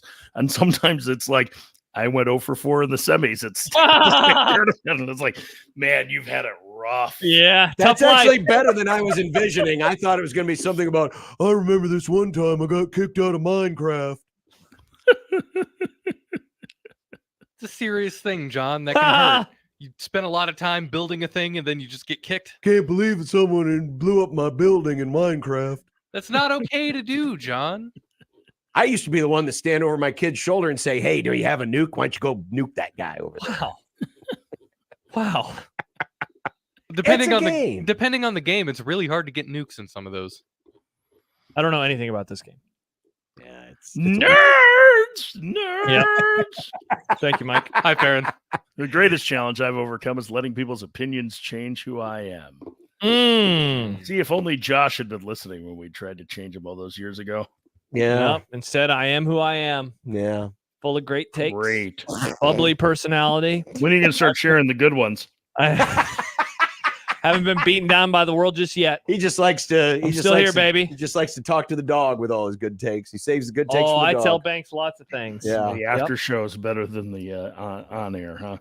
Probably. You know why? Because in my car, I'm quiet on the way home. Hey-o. No takes are better than my takes sometimes. All right. Bye, Mike. We'll see you, Mike. See you guys. Bye. Mike Ferrin, ladies and gentlemen, Sirius XM MLB Network Radio. Nice. And when we continue, we have Bruns coming up in a little Bruns bit. is coming up in a little bit, but I got a question. Question for you. Okay. This is kind of a preview of Jan 6 in July topic alert. Awesome. Which will be our exclusive live first run happening as it happens program on Friday. People probably think that because you're saying live, which we will be live, that we're not going to be live. When have I ever overemphasized how live we are and it not actually be live? I don't know. When have I ever used this tone in my voice to say that something is happening in the moment that it is happening in and it not be happening in that moment? We will be live. We will be live. We'll prove it. We'll hold up news. Oh, wait, those don't exist anymore. I'll hold up my phone and show the calendar on the phone. And it'll say, look, it's this date. I'll do that. 1620 the zone.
Still gonna yell at you. Okay. Yep, that ain't changing. Because I got into this business for the audio part, not the video part. Yeah, audio. So I'm going to have more respect for the audio guy than the video guy. That's just me. Mm. Matt Rhule, yesterday, we talked about some of the comments he made on the Joel Klatt show. Joel Klatt. And we'll get into a little bit more of that later. But then he was also asked, because Joel Klatt used to be a quarterback for the Colorado Buffaloes. Mm-hmm. Oh, I didn't know that. Mm-hmm. Yes, he was a quarterback about 20 years ago for old CU, maybe a little less than 20 years ago. And one of the things that Rhule was asked about was the Colorado game and some of Rhule's comments. How good is it for that part of the country to have this game and have it be on national TV at night? How good is it for the game of football? Mm. And I'm sure Matt Rhule was probably being a little more careful. Not that he wasn't careful last year. But I think he learned how if you say something and it doesn't sound like you are licking the feet of Deion Sanders. Lick. That it can be immediately twisted and construed as if to say, oh, you're disrespecting my daddy. Correct. But I thought the same thing as I watched it yesterday. I thought he is really doing a good job of bragging them up, saying good things. This will be good for the sport. We love football. Mm-hmm. I said it to Dion. I said last year, no, I'm going to go shake his hand. He did all of those things. He did. The other quote, what Deion Sanders has done, in my opinion, is he's made football relevant to maybe people that weren't watching it. It's our chance to come into that game, and people are going to tune in to see them, and they're going to have a chance to watch us too. If we play well, maybe we'll have that same energy about us nationally that they have about them. Yeah, I mean, now, I cannot imagine, John, real quick, that there will be a game that is viewed by more people this year than this game. You're expecting there to be a drop off. I don't know. See, I don't know. I'm wondering if the bloom is off the rose. But look at the other games that night. North Carolina State, Tennessee. You're just saying that night. I'm kind of looking. I'm just saying in terms of the games that they play, 12, 13, 14, whatever. This will be the game that has more eyeballs on it than any other game. You think it'll have more than Ohio State? Yeah. Mainly because it's just not going up against a whole lot, and Colorado at that moment in time will still be a huge story. See, I wonder. I'm not saying you're wrong. You're asking if I'm wrong. But I'm wondering if the bloom is off the rose and all of the new car smell has worn off, and we won't see the gargantuan audience numbers that we saw last September, this September. But if they win in week 1 on a Thursday against North Dakota State. That's the one. I couldn't remember which of the Dakotas. If they win that game, they're 1-0. And I definitely don't think that they're going to get the butt kissing that they did last year after the TCU. I would hope not, because I don't know if you know this about Colorado. They sucked. But at the time, we didn't know how bad TCU was. And Right. It was an interesting story. I mean, we talked about it all the time. We all did this. Like, all of us are guilty of being a part of it.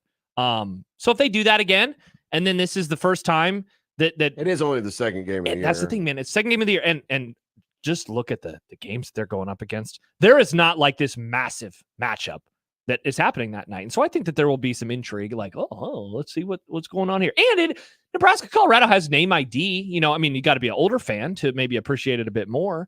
He's definitely right. Matt Rhule's definitely right about bringing in people who aren't college football fans. And I think that actually was a part of why the dialogue got so out of whack at times last year, because these were fans that aren't fans of the sport. I suppose this will be the first time that NBC has a chance to promote Prime, because they didn't get a chance to do that last year. So this game will be 2 days after the NFL opener and one day after the Peacock game between the Packers and the Eagles. They are going to talk about this game a lot. I bet they'll preview this game during the preseason Hall of Fame game. Would it surprise you if they interviewed Prime on one of their halftime shows? It would not. On one of those NFL games? It wouldn't surprise me if they interviewed him on the Thursday or on the Friday game. It really wouldn't. That's a great point. I'm trying to remember who are the teams that are playing. So it's Chiefs, Ravens. He played for the Ravens, and then Packers, Eagles. He didn't play for either of those teams. If you're just looking for the Packers, Eagles on NBC, that's a Peacock game. Oh, Peacock game. Yeah. And then Sunday night is Lions, Rams. Right? Yeah. And so, but by that point, the game would have been in the past.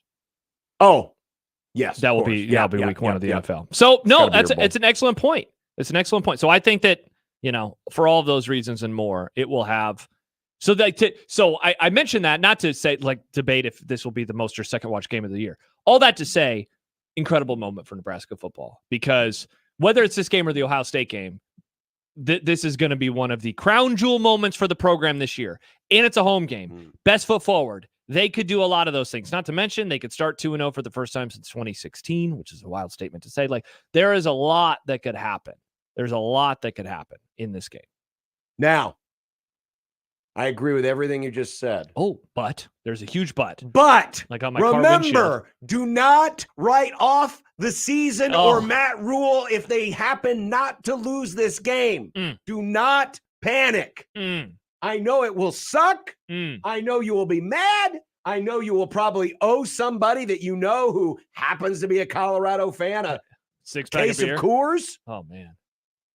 We will be sad because we'll be there in the bottoms or somewhere in Lincoln. I don't want to do overreaction into the wee hours of the morning after another loss. I'm sick and tired of being sick and tired. Good news is if they lose, we could just say it's only a 40-minute show and then we're out of here. Yeah, people love 40-minute shows after losses to their arch rivals. They love those shows. They love them. As long as the audio director allows us to do that. Yeah, that's a good point. The wee hour show will happen at the USC game where you just stay on until Michael shows up. I am not doing that show. Hell no. That would be some great Hell video no, content. we won't No, go. Hell no. no, we won't go. Nope. I'm marching. That'll be in November. Everyone's going to be marching in November. No matter what happens, put it on the list. There will be marching. I'm not doing that. Get the eggs. Yeah. Get the marching eggs. Get the marching eggs. What kind of eggs would you eat if you were marching, John? Probably deviled. Deviled seems like a good marching. I was going to say no, I don't think you want devil because you got to keep them. They the sit stuff out would be too long, and then sloshing. Josh turns into Josh eating. You don't even want the fried rancid eggs. salmon. What about pickled? Pickled egg? I think a hard-boiled egg might be Hard-boiled egg, because yeah. it's a solid thing. Yep.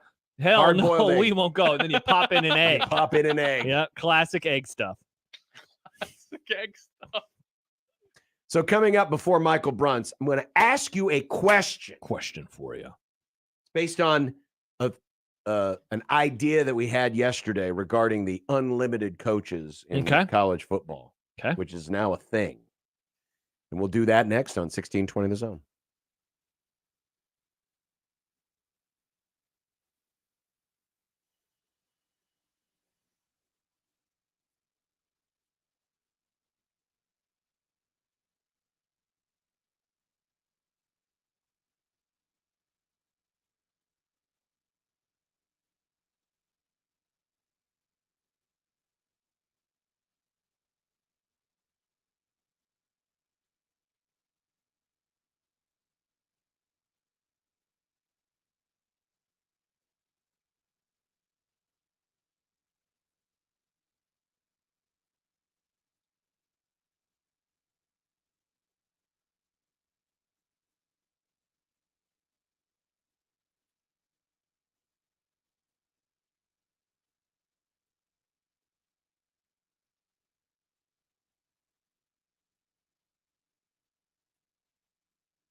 I got an official communique from the video director. Yeah. For those of you The who VD. are watching, yes, he definitely has VD. He feels like VD to me. Wow. For those who watch in the stream, you may have noticed during our commercial breaks, it's now silence. Yeah. Um, That's a decision made by Nick and Nick alone. Blame him. I would prefer just to say it's the VD's fault. There you go. Oh, I just had an idea for Phil. Wow, look at that. I had a great idea So don't for be Phil, and Nick alarmed. said, Don't be alarmed. I want to make a slideshow. Nick's going to have graphics, and he's going to do some stuff for you. Don't yeah. be alarmed. We're still here. Yeah. We're not going anywhere, baby. Besides, this is the part you want to hear, right?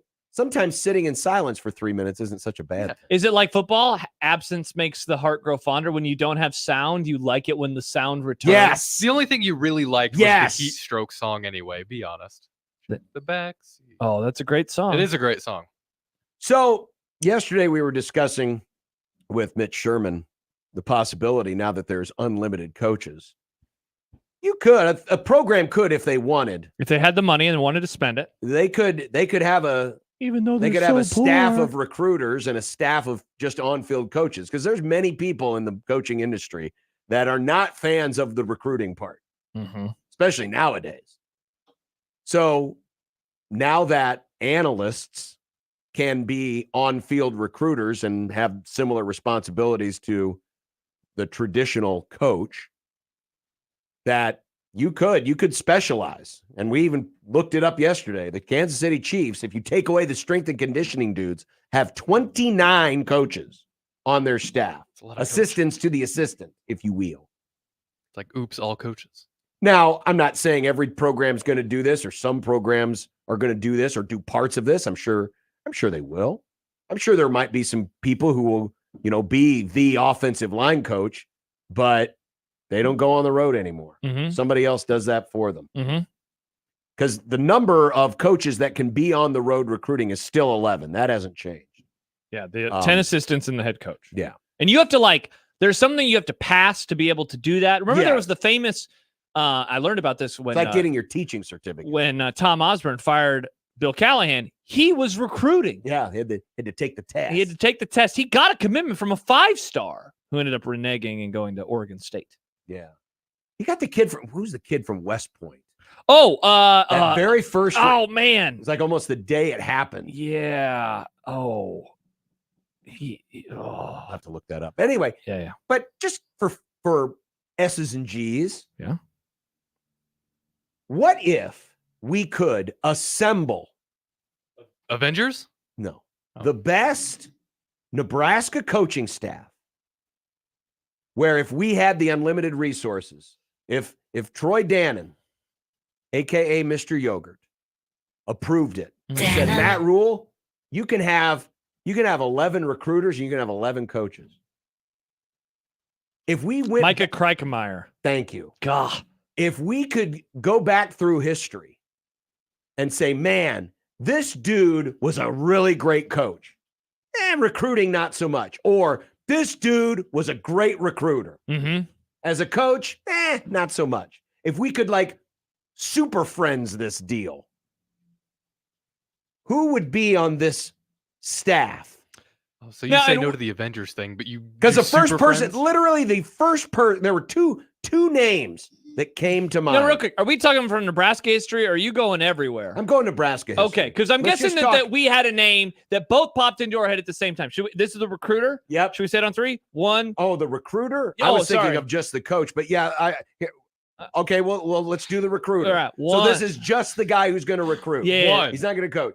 2, 3. John Blake. Boom. Wow. He was the first name. Of course. So- Oh, there we go. Amazing Daniel. I draft John Blake for the John recruiting Blake. staff. We love John Blake. That was cute. All right. Tony says Bo Pelini. No, we don't want him as the recruiter. No, but he was the guy that came into my head for As just being a the coach. As just the coach. You bring him in and he doesn't have to worry about any of that other nonsense. He didn't have to talk to the media. He didn't have to talk to it. He can just be the coach. Nice. What do you think about his brother? Carl? I thought about him as just a coach. Oh. Not talking to anyone's wives. I mean- No wife talk, Carl. Carl. No emails, Carl's been Carl. pretty good at recruiting to Carl. He's been pretty good at trying to recruit people's moms. Oh, He loved poetry. He was a man of poetry. I who never would have doesn't expected. love poetry? Me, I hate poetry. I wrote poetry when I was a teenager. Yeah, I know. You need to read it on the show. No. Yeah, that's what you get for taking off January. You know who 6th wasn't a or July bad 5th. who wasn't a bad recruiter, but seemed well. First of all, he worked at like 85 different schools. Remember old Phil Elmation? I do. Elmo, as they called him. I believe I heard that man cussed a lot. In fact, there's a lot of people just on that first Callahan staff that might have been good on the recruiting side and not as much on the coaching side. Yeah. And could just fit right in. What did you think? I wrote down Milt Tenopur for Milt? For just coaching? For just coaching. No offense to his recruiting, but he's a legendary coach.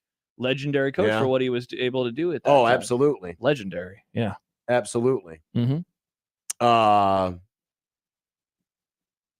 Who is the I think of some other Oh, I got a recruiter for you. And I guess people liked him as a coach too, but they loved him as a recruiter. Oh, I got two for you from the Mike Riley staff. just a recruiter. Dante Williams. Remember Dante Williams? Yes, he triggered shared some people. French fries with a sip, bottomless fries. Oh, at was Red that Robin. him? He turned his hat backwards, and some people got very mad about that. Wideouts. And he was the other one, Keith Williams. People loved. Oh no, Wideouts was the one that was having the French fries. I forgot about Dante. Yeah. Williams. Dante Williams was the defensive backs coach. He Yeah. eventually became the interim of USC after they fired the guy before the guy they have now. Dante Williams wasn't the one who might have been drinking and driving. Who was the coach? That was Keith Williams. Oh, that was Keith Williams. Yeah, I'm getting them confused. Yeah, I'm sorry. jeez. Mm-hmm. This is a little problematic, John. A little bit. Both black Well, coaches. No, John. the Riley era was I know. three We coaches, flushed it. We three flushed it. coaches ago. Yeah, we flushed it. Oh, Adam says Kevin Steele has to be on that list. I had Kevin Steele, But he on says my list. probably could be both a recruiter and a coach. Could, but I think he's been better as a recruiter. At least he was at Nebraska. Hmm. Not saying his coaching acumen was poor, but you know. Jed writes, we've been told through the years that the best Husker staff would have been filled with Wistrom, Peter Bros, Frazier, and the rest of the Grace. It's pretty obvious. Yeah, I will correct you though, Jed. It's Windstrom, and Frazier is not spelled with a Z, it's spelled with an S, but otherwise, maybe Matt Davidson as well. Well, maybe he's talking about like Frazier. Grant Windstrom. Like the show. Maybe he was. Frank would have been a good on the coaches only side. Wow, you're saying he was a bad recruiter, I'm John? not saying he was a bad recruiter, but I'll say it. It wasn't. I mean, Calvin writes Vince Morrow could recruit. Yeah, he went to Kentucky and kicked ass. Vince could recruit. Didn't the issue with him, I believe, was that they never made him a full-time coach? Correct. Classic Bo blunder. Classic. Correct. Chance writes, the strain on making this list on either side? Hell no. No. Give him some deviled eggs and say, go on marching. Yeah. Get out of here. No, we don't. Hard boiled. Hard boil. Well, he gets the deviled because I want him to spill it all over Did himself. Diakomania recruit anybody? Did Nebraska sign anybody where Diakomania No was the way. lead guy? He got fired, so I can't imagine. That guy probably never recruited while he was at That's what I'm Nebraska. saying. I mean, I know he wasn't even here for 12 months. So how much recruiting did he actually do? Yeah. He was a And we all know goober. what he was like as a coach. Am I right? Bad. Nick, he was bad. What is that noise? I don't know. John, is that you? Oh, yes. There's a You're dong. keep dinging. Yeah, it's dong. I don't have. It's more of a bing. What would be dinging? Oh, is it your computer? No, Is your computer muted? it should be. Yeah, Something's yeah. dinging for sure. It's okay. I'm happy that I wasn't going crazy. Was it the same thing we heard the other day when it was just like super loud? I don't know. Theo writes, Jason Peters' health elixir is real and not a scam. All right. I have no idea what you're talking about. I'm Classic not saying Theo a word. hanging out on that weird part of the Husker Oh, I am internet. not saying. Oh, a word. Theo. What a goofball. Yeah, you just don't want Jason to come down and tackle you. Well, he's not as big as he used to be. Throw but- the bones. But if that health elixir is half as good as he says it is, he'd probably rip me in half like Homelander. Nice reference, Oh, John. John of the boys. Nice, John. I'm in season 2 already. Whoa, you are flying. No pun intended on Nice. Homelander. Chance writes, Mickey Joseph actually would be a great on the recruiting side for wide receivers, I think.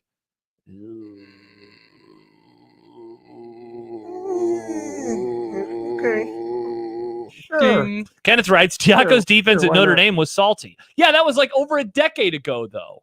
And that's when he had Manti Te'o. He needed like an All-American at middle linebacker. to Yeah. be Is good. salty a good thing? They were awesome. Okay. They made it to the national championship. Yes, they and did. then they allowed like 49 points to Alabama. Monte Teo had a girlfriend. He had an invisible, not real girlfriend. He had a girlfriend. He got catfished, Nick. Poor Mhm. You know about Lene getting catfished. Kukua. R.I.P. You know about the idea. It's not easy to grow up on the internet. Uh-huh. Mm-hmm. But yeah, the first guy I thought of was John Blake. Second guy I thought of was Dude, Bo Pelini. when you sent the On email opposite earlier, I was like, sides. oh, John Blake. Absolutely. Bo is a good poll. I didn't think about that, but you're right. That guy was a good defensive coordinator in that era. Yes. He really was. He was really good. Someone was arguing with me on the Twitter. Nice. Just about the general concept of the idea, if someone actually did it, saying that it would not work because kids that got recruited here wouldn't have the same relationship with their position coaches. I mean, it's not like the recruiters wouldn't be around. They'd Well, still be to there. which I would say, listen, when they come on their official, it's not like you can't talk to these. Correct. But Yeah, just the coaches. yeah. And how did Nebraska? I mean, all those guys that George Darlington got. Bingo. from John Blake didn't California, just he recruit. didn't- yeah, I mean, John Blake recruited defensive backs. He recruited wide Nebraska receivers. used to just recruit territories. Correct. You know, Darlington, West Coast. You know, Turner Gill, Midwest, or Texas. Sure. You know, they recruited territories and they recruited outside of their position group. Mhm. I mean, it's just a different way of divvying up the duties. So, Duty. I mean, they managed to make that work. Yeah, it'd be fine. I don't think it'd be that big. Now, of a deal. I don't know if anyone will ever go the extreme. I'll predict it. We love the extremes in this country. That's true. We do. We love extremes. Yeah. Nothing America loves more than extremes. We That love is big true. fan of pendulums. And fried foods. We love fried foods. That's true. Yep. Michael Bruns will join us next. Awesome. I can't We'll wait see to if talk we can to him. add a couple of names to this list. And still to come, Steve Sipple and savagery in Oklahoma. Plus, we're feeding the hype. Actually, we're not feeding the hype Oh, monster. it's been fed. But once again, After yours midnight? truly was right. Man, the national media is just so predictable. Classic national media. Classic national lame. What does stream Pat media. 40 have to say this time? Something about swimming, I'm sure. Ha! 1620 the zone.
Here's a story of a man named Brunsy who covers Husker sports, boys and girls, like football and basketball, even weightlifting, like front squats and curls. Then one day, good old Brunsy called a talk show, and acting on what they thought was a hunch, John and Josh wanted to start a family.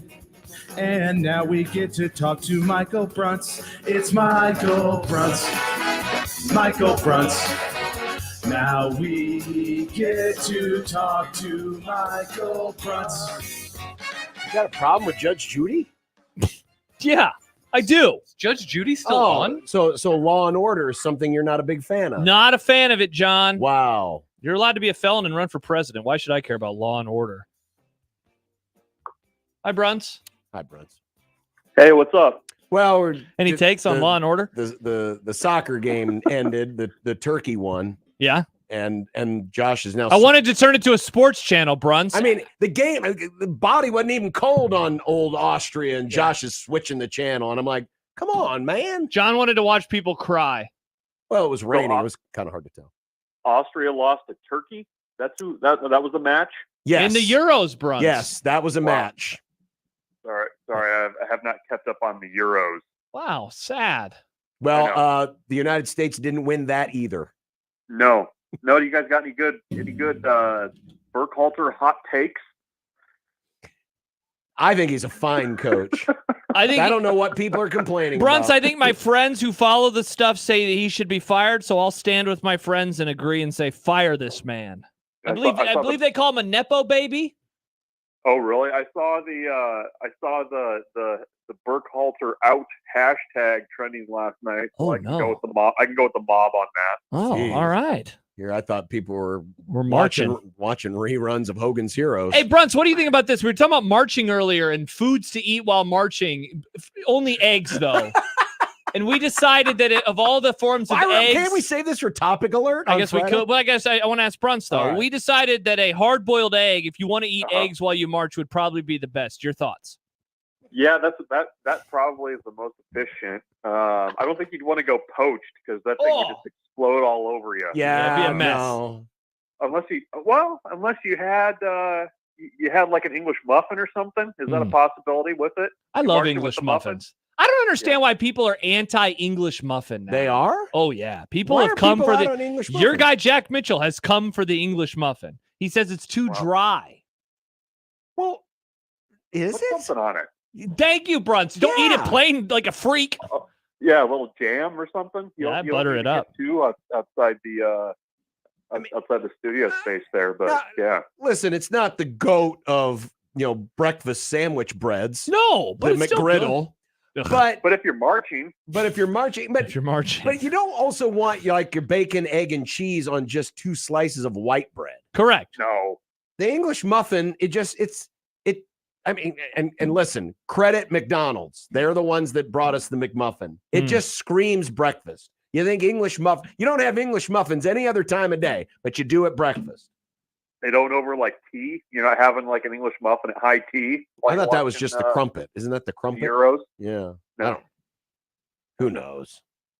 So while we're on the subject of silly, nonsensical topics, awesome. we just went through a bit of a list. So there's the possibility now that college teams can have unlimited coaches.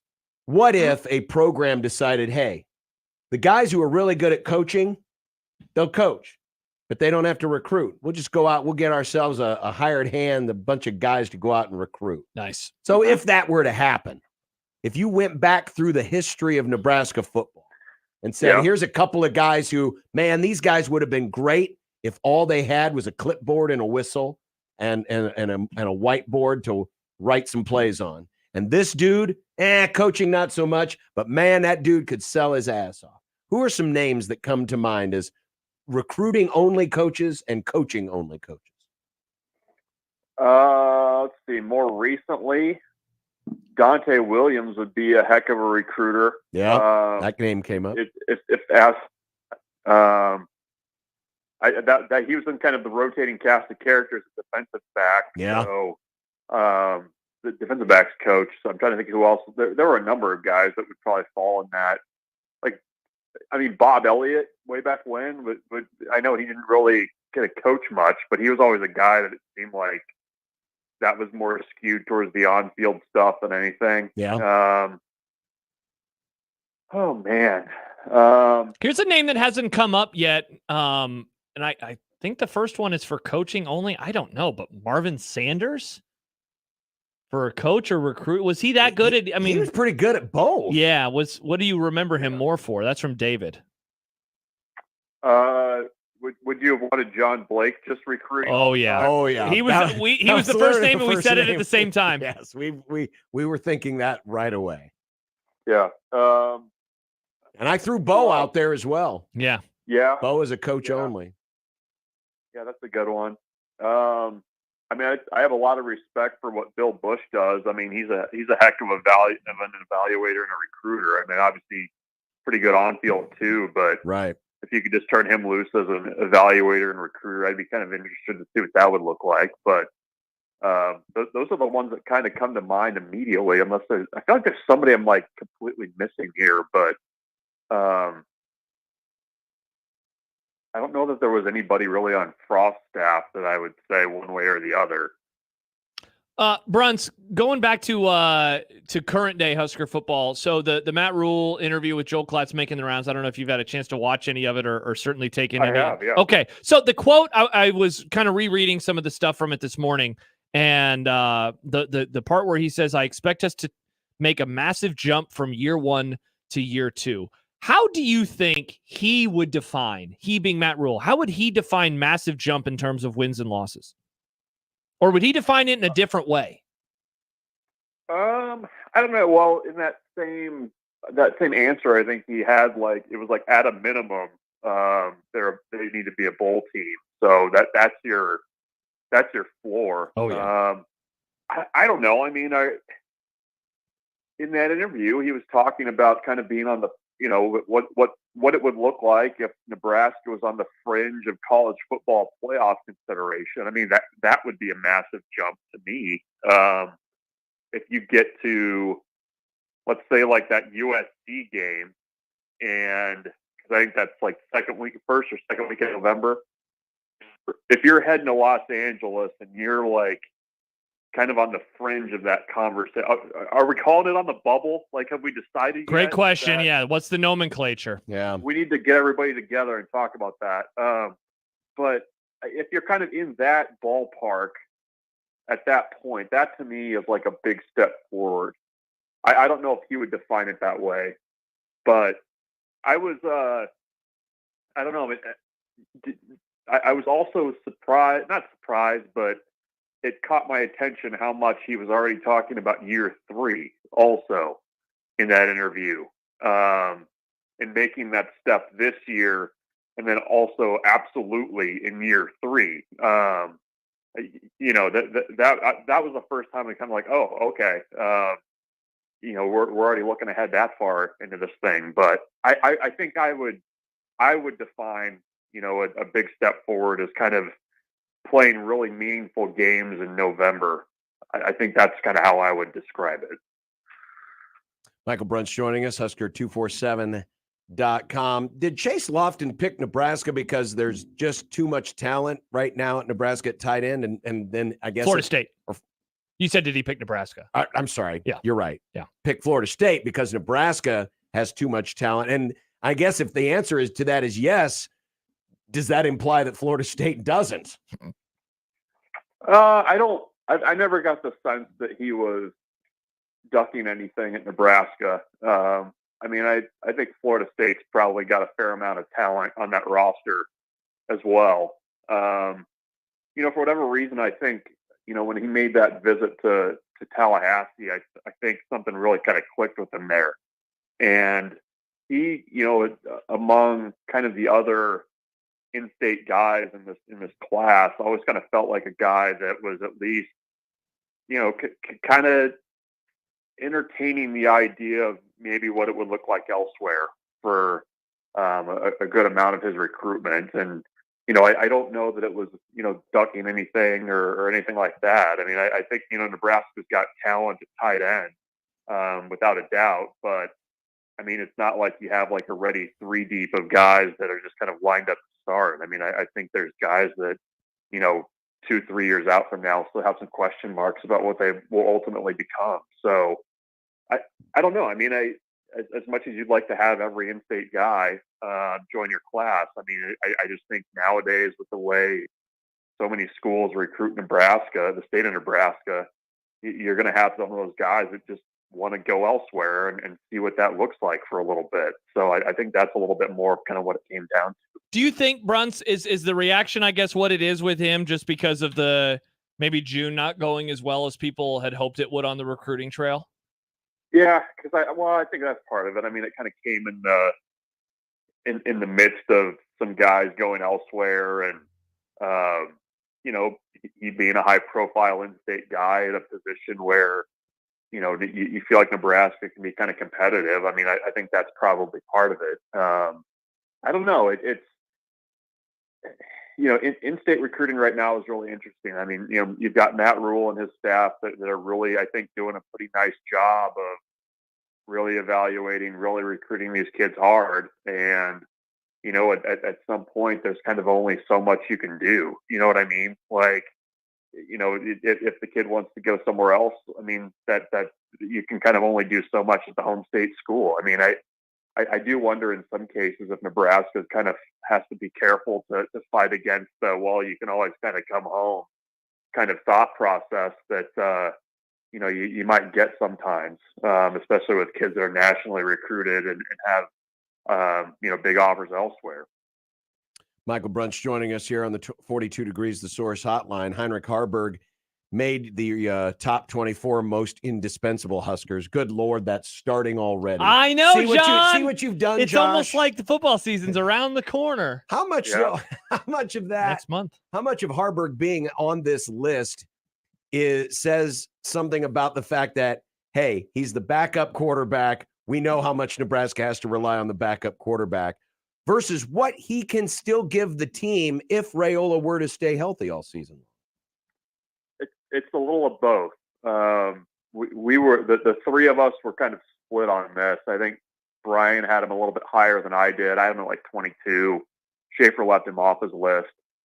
To me, well, I mean, to me, it's always I always kind of go through this list of like if another guy or this guy on the roster went down with injury or something like that, like what would the panic be, or how easily could he be replaced? And I think, and certainly Harburg had his issues last year with completion percentage and turnovers. And on the same, the other, kind of view of it, he's the only guy in that group that has appeared in a college in an FBS game. Nebraska, has had to use multiple quarterbacks every year going back to 2017. And, they're not going to run the quarterback as much, I don't think. But, he's still a veteran guy. He gives a little bit of a different look. And, I think, with potentially starting a true freshman quarterback, that backup quarterback becomes pretty darn important if he's not able to win the starting job there. So, to me, that's fairly indispensable, I guess. And then, you never know if he's potentially a guy you can use in kind of special situations or kind of take advantage of what his skill set is, which is a little bit different than everybody else in that group. So that was why he was on there. And, the list will roll on. We're kind of in that special teams, key backup portion of the list, which you kind of got to get through before we get into the middle of July here. What do you think about this from Chance on the YouTube page, Bruns? He says having Harburg as a battering ram to switch up the pace of Rhule could be killer if the pieces fall into place. Like that Tim Tebow freshman year type stuff where he just comes in for quarterback sneaks. Yeah, like the belldozer. Yes, the belldozer. The jump pass. Yep. Yeah, I mean, I think that's, I think you could get creative with him down around the goal line if you wanted to. And I think there's there's options there if he's not the guy as your starting quarterback. I mean, I don't even know if you get into trick plays or things like that, but he's a unique athlete, and let's not forget he was Nebraska's best running threat last year too. So there's that piece of it too. But yeah, I mean, I think anytime you can put a guy that's 6'5", I forget what he's listed at now weight wise, but you've got that kind of size, you can certainly push the pile if you need to. Joel into the USC 1620 JTech Construction Zone Twitter page. Yeah, what does Joel say? Has a GIF of Mel Gibson in what was the movie? The Patriot. Yes. In the spirit Before of the this war upcoming, is over, I'm going to kill you. In the spirit of the upcoming holiday, English muffins are trash. Wow, see, that's just harsh. The thing about the English muffin is, and occasionally, if the wife has English muffins in the house, instead of doing my peanut butter and jelly toast on toast, I'll do it on an English muffin. Yeah. And the nice thing is, the little pockets, I can squeeze more peanut butter in there. I love the little pockets. The pockets, the pockets make the English muffin, and they're a little chewy. I like chewy. Yeah. It's the kind of breakfast food you would potentially want if you were having an egg on a march. Boom. Exactly. And then that goes full circle. Yep. That's how it's done, Bruns. That's right. Yeah. Brunsy, enjoy the 4th. Hopefully you didn't get flooded last night. No, we're still above water here, so doing okay. Apparently, the Devaney Center suffered some slight flood damage. I saw some pictures in the hallway of some water. It kind of had that like musty YMCA locker room. Oh yeah, I bet it smells real rank in there today. Yeah. Yuck. And that's not just because they forgot to wash, the workout clothes. Yeah, because of Mother Nature. Not great. Bruns, thank you. Yep, we'll see you guys. Bye, Bruns. Michael Bruns, Husker247.com. What a great conversation that was with Mr. Michael Bruns. It was. I will listen. I'm as American as the next person, but I will not allow this trash against English muffins to go unnoticed. Michael Severe says Egg Benedicts are my favorite breakfast, and by the way, those are called nooks in an English muffin. Yeah, nooks, crannies, nooks and crannies, holes, whatever it is you want to call it. Would you like some nooks? It adds more. Holes. I love Eggs Benedict. I don't. Eggs Benny. You don't like Eggs Benedict? No, what's the stuff that comes with it? It's like an egg. You don't like the hollandaise sauce? Hollandaise. Oh, that's right. You and your fear of gravy. Sorry, John. It's not just, a fear. Is it a gravy? Is hollandaise sauce just egg gravy?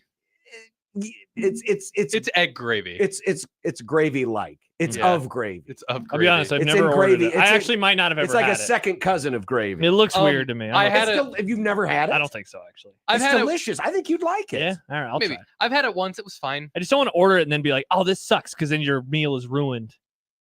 I mean, you've got English muffins, poached eggs. See, that's the issue. I was trying to figure out what my issue with them was. It's the poached egg. Well, then ask for it with a fried egg. Okay, I guess that wouldn't be so bad. Do it with a fried egg. Okay. Yeah, mostly it's the hollandaise sauce. Yeah. And the whole Canadian bacon. But I like occasionally mix a little bacon in. Yeah, I know Canadian bacon. It's just ham. Yeah, I've had it before. I think we as a society should stop calling it Canadian bacon. Stolen valor? It's just ham. Interesting. It's just ham.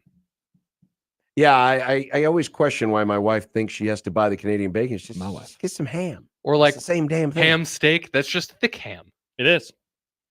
We don't have to put as many words as we do. Nick, it's like Iceland and Greenland. People wanted to call it one thing to get people there or to keep people away. Did they name it Iceland to scare people away? Even though Iceland's gorgeous? They're like, I don't want to go called there. It Greenland, even though Greenland is icy. Yeah. Yeah. Who knew? Only a weirdo would want to go to those countries voluntarily on Hey, vacation. his name is Mike Schaefer. Oh, sorry. And he'll join us on tomorrow's Grum. I'm sorry. Live. Hello. Live. All the way live. Very live. Very cool. Text Nick from an unnamed person. Canadian bacon comes from the back of the pig. Tell Nick to shut the bleep up. Does ham not also come from the back of the pig? I don't know. Oh. Ham is the back of meats? Ham is basically, it's the butt. It's pig butt. Yeah. I am of a farm. I know things. Yeah. I mean, it's basically. He says ham comes from the front and the legs are different things. Actually, didn't know this. I'm learning. Well, but you can get some hams off the front quarter, right? but most of the ham comes from the rump. Yeah, I thought so. I remember this because when Mom first told me where the cut of meat came from, I laughed because it's like, oh, we're eating pig butt. Yeah, no, it's on the butt. Yeah. The front is just a shoulder. Picnic shoulder is what they call it. It's a jowl, picnic shoulder, Boston butt, loin. Jowl. The Boston butt is the shoulder for some reason. Boston Marathon?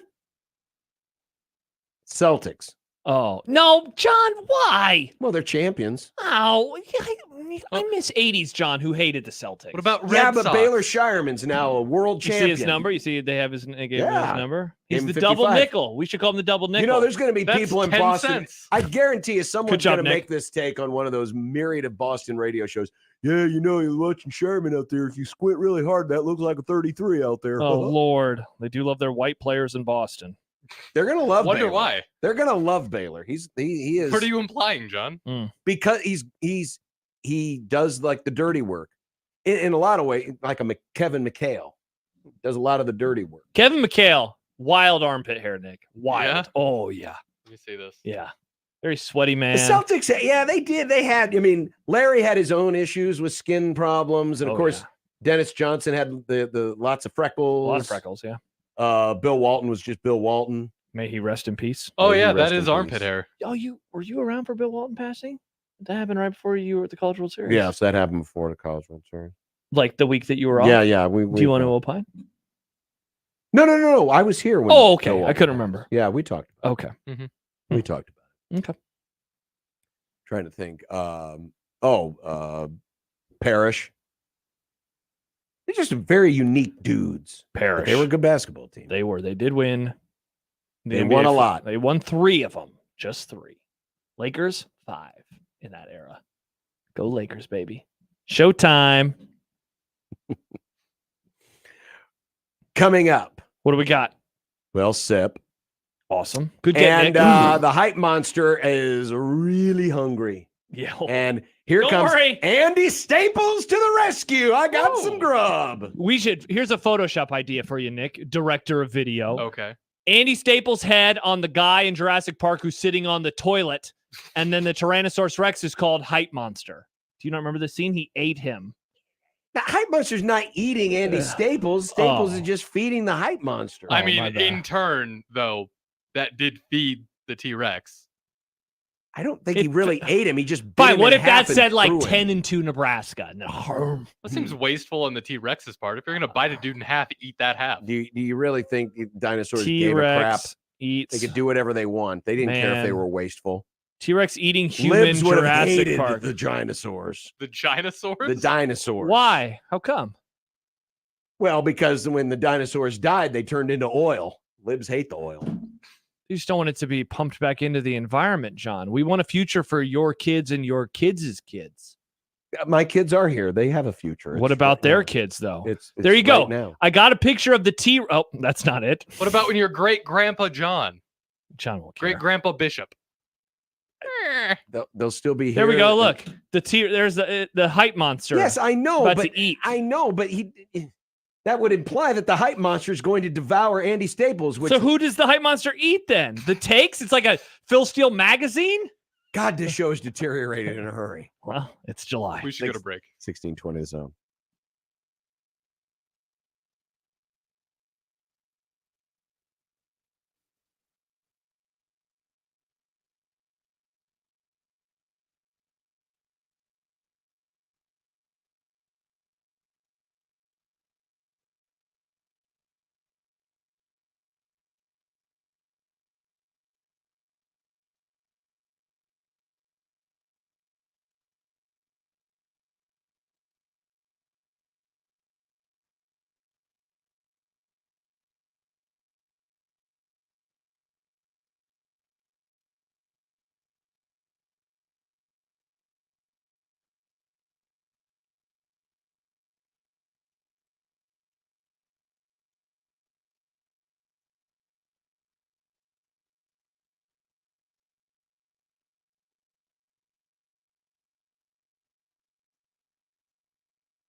This is worse than when the New World Order split up into original and Wolf Wolfpack. The Wolfpack is back. Nice. Welcome back.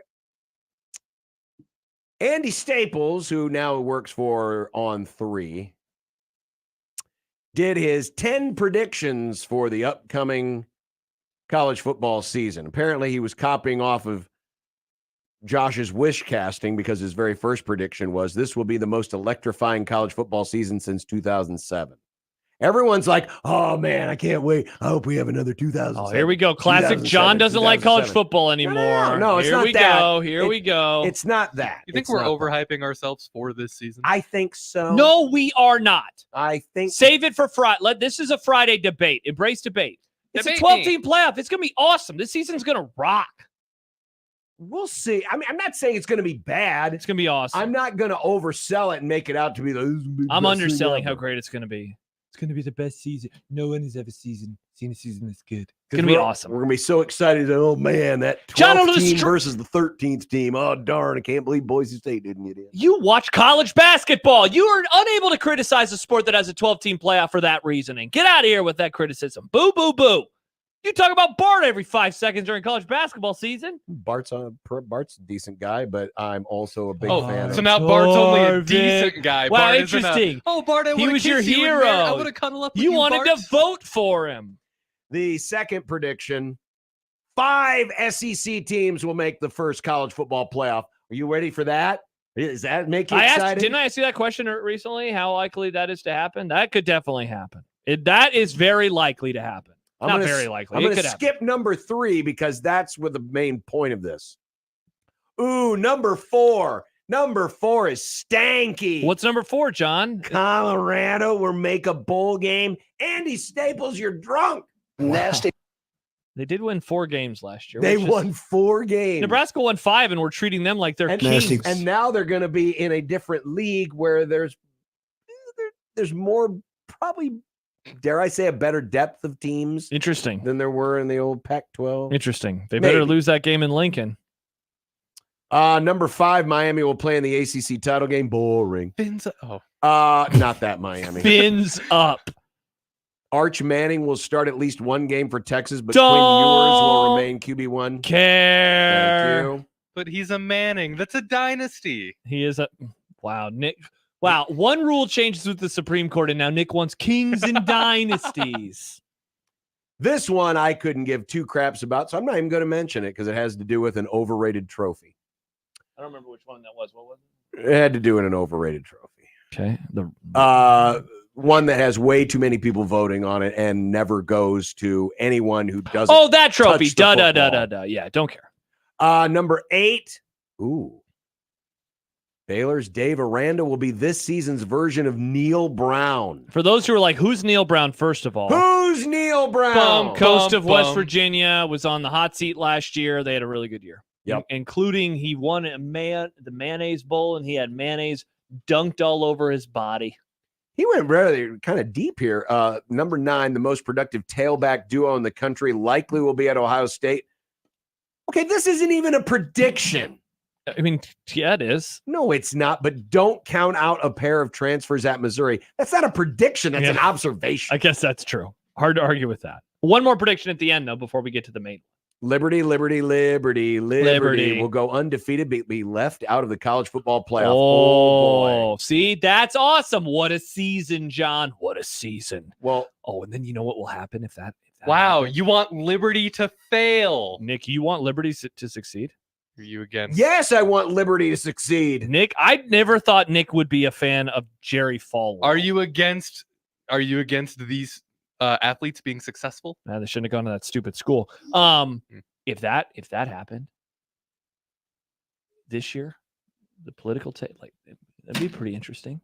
Hannity would probably talk about it. You want more of that crap? You're not going to get enough of that crap. I'm just saying it would be You're not interesting. going to get enough of that crap? I'm not going to debate it with you. More? I'm not going to debate it with you. Was I don't Liberty left either. I out don't because wanna they're a talk bunch about of it. freaks? I'm not going to debate that with you. But people would debate it. Their head coach would go on Hannity's show. Clay Travis. This is a handshake meme for him. This would be great for him. Well, it's time because he's hungry. Oh, no! Andy Staples! Get off the pot! He's coming for you. His number 3 prediction, Andy Staples of On3.com. Nebraska will be 7-0 entering the Ohio State game. Oh my gosh.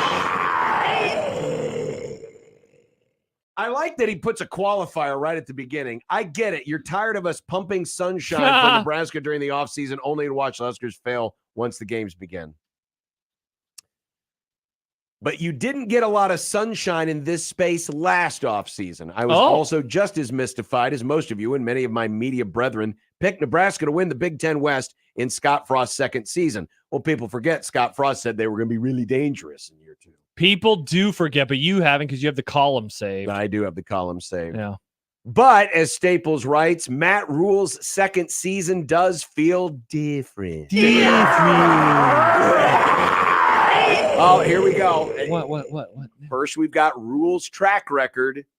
We need to almost have a sounder every time we refer to year 2 under Matt Rhule. Nick, you are of music. What do you got for us for year 2? Son of a Preacher Man. What does that have to do with It's anything? a song. It could be a He sounder. is the son of a preacher, man. So that's actually not All bad. right, let's play that, Nick. Every time we bring up year 2. Every time we bring up year 2 under Matt Rhule. Well, it happens every other year. So why not this one? Second, the Big Ten has given Nebraska an absolute gift with this schedule. And then he, of course, mentions the teams they avoid. Despite all the excitement about freshman quarterback Dylan Rhule, coordinator Tony White's defense should be the star. This should allow Rhule time to develop without pressure on him to carry the Huskers to wins. Besides the Buffaloes, who used some late first half Nebraska turnovers to spark a blowout win last season, a visit from Rutgers on October 5th could be a significant challenge. The Scarlet Knights should also be filthy on defense. That is a word we don't use enough these days. Filthy. Nasty. We say nasty, but not filthy. But not filthy. Nasty. Filthy. And we might see the season's biggest rock fight that afternoon. Ooh, a rock fight You with love Rutgers. rock fights. Why is it Nebraska? That's your kink. Doesn't Nebraska always play rock fights with the Rutgers? Kind of, yeah. Remember that game a couple years Friday ago? game? Oh, boy. That was Yeah. a rock fight and a half. Not great. But Nebraska should be favored in all 7 of those games. They will be. So the bowl drought could be a memory by the time the Huskers go to Columbus. So there you go. The hype monster fed 7-0 entering the Ohio State game. I made a meme, John. I made a meme. Maybe I'll delete the part about the Nebraska will be 7-0, and this will be a new meme template. So the hype monster is waiting for any good press. Doesn't the hype monster need a little Husker insignia on him, just Like to a big identify N on the T-Rex's head. or somewhere? All right, I'll work on it. That's a Or good just- idea. Or just make the N in monster red.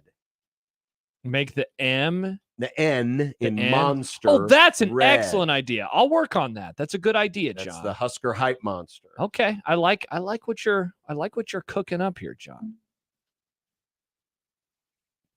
I mean, that's not a stretch for a prediction, but once again, the national media never lets me down. What you Never lets me down. I predicted this was coming. you did call this.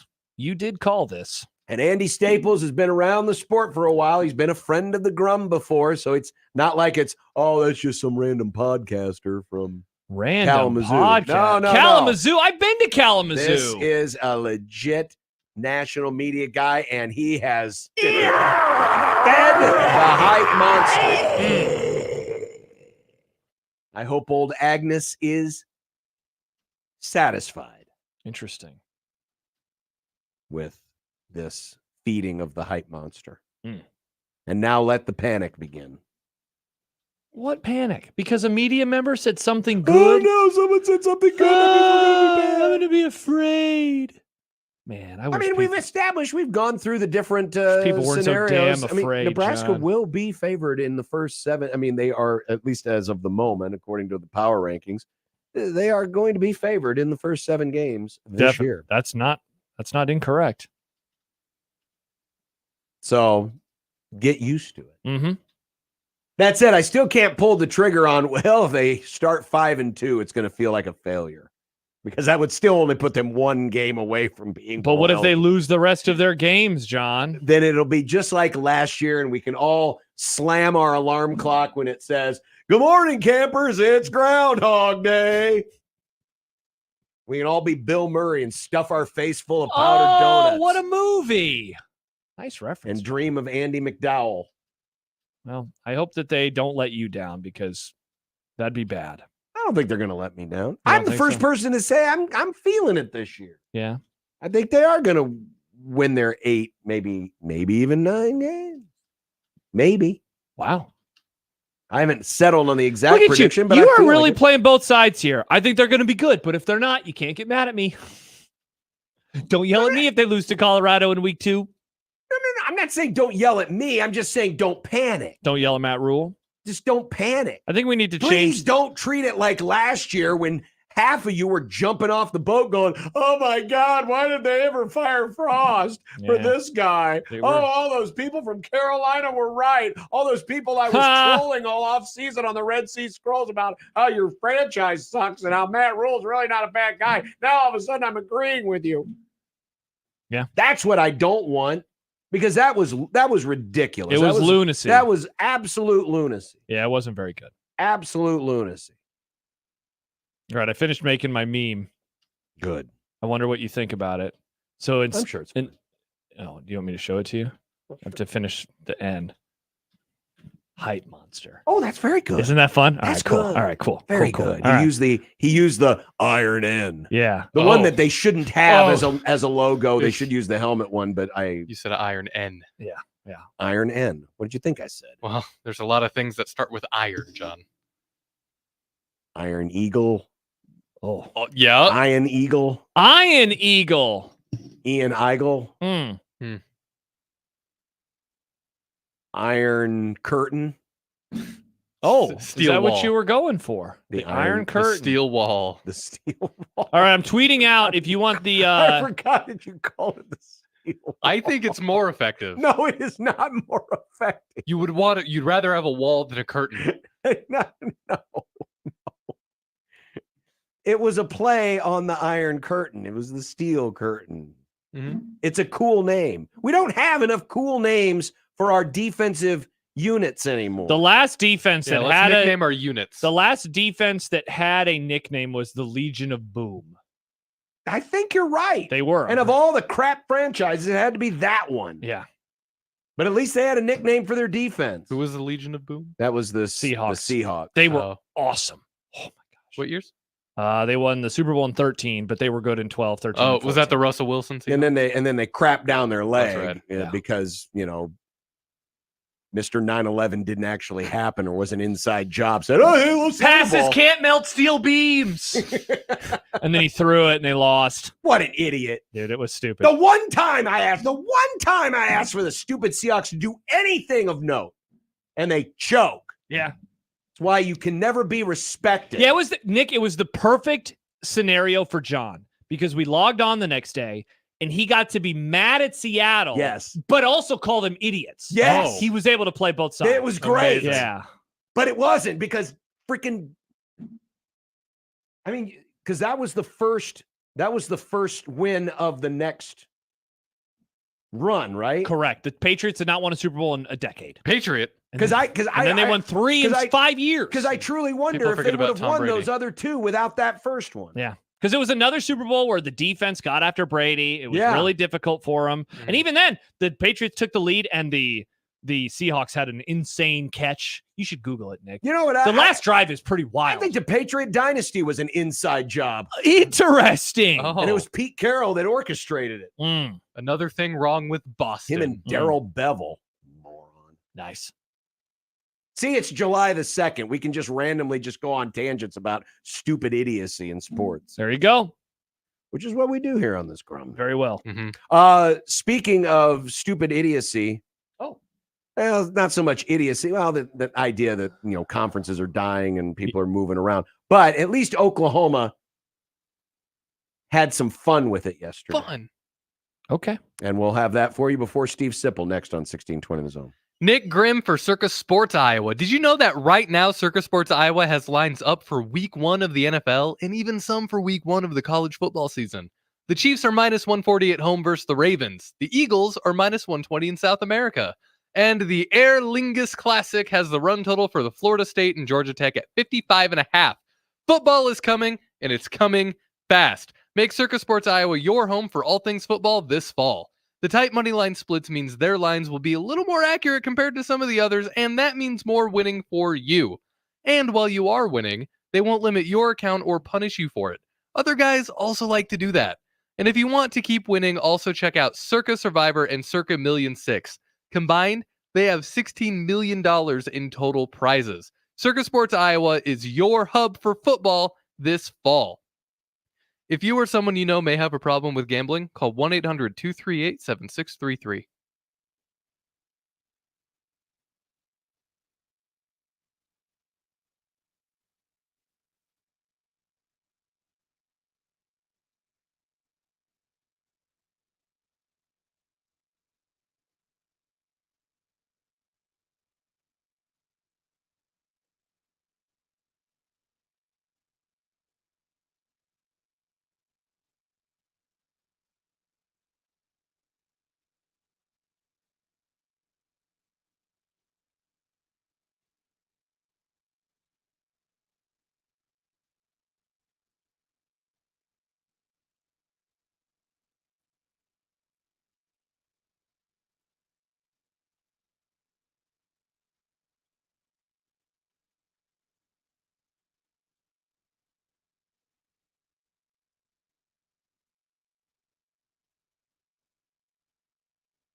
John, a tweet before we get to some audio.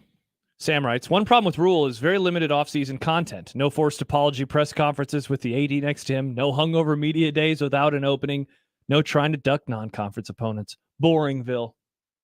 It's too boring around here, John. Well, make it not boring. It is, but in terms of the content, I mean, we would basically go from the end of spring ball to media day without hearing from the head coach. Yeah. It'd be radio silence. But instead, he's had at least one press conference. There was the satellite camp. This appearance. I mean, it's a different world. It is. Matt Rhule, he's just a little more camera friendly, I guess, than Nebraska's last, seems like most coaches. Sure. But heck, even Bill Callahan, as much as they kind of promoted that organization, you wouldn't hear from him. No. Usually between the end of spring ball and the start of fall start of fall camp, media days. Oh, wait, are we calling it training camp? I forget. What is the new bit that we have for that? It's training camp. Okay. It's training camp. Before we get to some of this audio, pretty significant stuff out of Oklahoma. Ollie Gordon, the reigning Doak Walker Award winner, the Oklahoma State star running back. Yeah. Arrested on suspicion of DUI over the weekend. He was pulled over on I-35 south of OKC. He was going 82 and a 65, swerving through traffic. Probable cause affidavit says the trooper who pulled him over spotted a half-full bottle of vodka and a half-full bottle of tequila. Not great. His BAC was 0.11 and 0.10. They tested him twice when he was tested at jail. So that'll be a situation for old Mike Gundy to Yes, handle. it will. Yes, it will. But on the other side of the state of Oklahoma, the more populated side, Oklahoma Sooners, decided they also had a little bit of a, hey, welcome to the SEC fun celebration. Didn't do quite as many of the fireworks. I'm sure there weren't a million people there like Texas claimed was at theirs. But here's a couple of audio clips. So they did a thing in Norman. Mm-hmm. They also did a thing in Tulsa, and Brent Venables and Barry Switzer were speaking at the event in Tulsa. Okay, and listen to Barry Switzer. Hopefully you'll be able to hear this. I'll interpret if it's because he's a little bit off mic. But no, another old man it's not, struggling. No, it's not problematic. No, Does he talk about his golf game? That's what I was. What's his handicap, John? Thank you, Nick. Well, here, you picked up you what give I dropped. give a listen here to old BS, Barry Switzer. That's why I have a great passion for the University of Oklahoma, because I helped build a tradition there. I added to it, and I know Brent Venables is going to add to it, and he's got a lot of pressure to do it. And by God, he's going to do it. That's what I think about it. They're paying his ass enough. How do you do it? Wait, what did he say there? He's paying his ass enough. Oh, nice. I thought he called him a pain in the ass. No, he said you're paying his ass enough. Nice. Nice. Also, he put a little, I mean, there's obviously always pressure on the Oklahoma coach, but the first bit of it, like he kind of was realizing in real time, like, ooh, maybe I need to say this in a different, kinder way. I mean, that's Classic Barry, though. That's Barry, man. What's on his mind, it just comes out. Mm-hmm. You're paying his ass enough. Nice. Not wrong. He's not wrong. And again, I think you said it last week when we were talking with Stuart Mandel, bidding against themselves. Who are they competing with to give I him have this, no this idea. extra contract? The guy's he's not on the hot seat, but certainly people are wondering what's going on with this team. Well, and then SEC Network did a special. Dari Noka, the folks at SEC Network were in Norman. Mm-hmm. And Joe Castiglione, there was kind of a sit-down panel. Greg Sankey was there. And this is Joe Castiglione, the AD at Oklahoma, talking about, selling the SEC to the coaches on his staff. Yeah. About, hey, we're making this move. What do you think? I will tell you without reservation, every coach that we talked to was excited. And you know what? The ones that aren't here anymore. And it's take it away, Dari. Listen, we call that a mic drop. And when you're in this league, you can mic drop a little bit. Wow, so that is feeding right into the Lincoln Riley's ducking the SEC. Woo! Spicy. Well, and remember when Riley left, one of the things that a lot of Okies were saying were he didn't want to he go to didn't the want to SEC. play. He didn't want to play against the SEC. And now he keeps trying. He tried to duck the LSU game. The Trying to Ole duck Miss the Ole series Miss is game. canceled. So that's funny. That's funny. So Oklahoma's getting a little savage. That's funny. Well played. About all that. Well played. Well done. Speaking of well done, that's how Sip likes his steak. Nice. Because I mean, it's not nice. I'm making fun of Do it. you think Sip is a ketchup and steak guy? Let's ask him. ooh, you know what? I Now, he's would a hope big, not. he's a big, fajitas guy. He likes that. He likes the fajitas. Yeah, I'd be very disappointed if he dipped his steak in Would ketchup. too. I mean, Like, I'd be disappointed if anybody did that. Sip feels like a Yellowstone old. Like steak doesn't need anything but Oh, salt okay. and pepper. You know? I'm. Well, there's nothing wrong with that. No, there isn't. I love that. Yeah.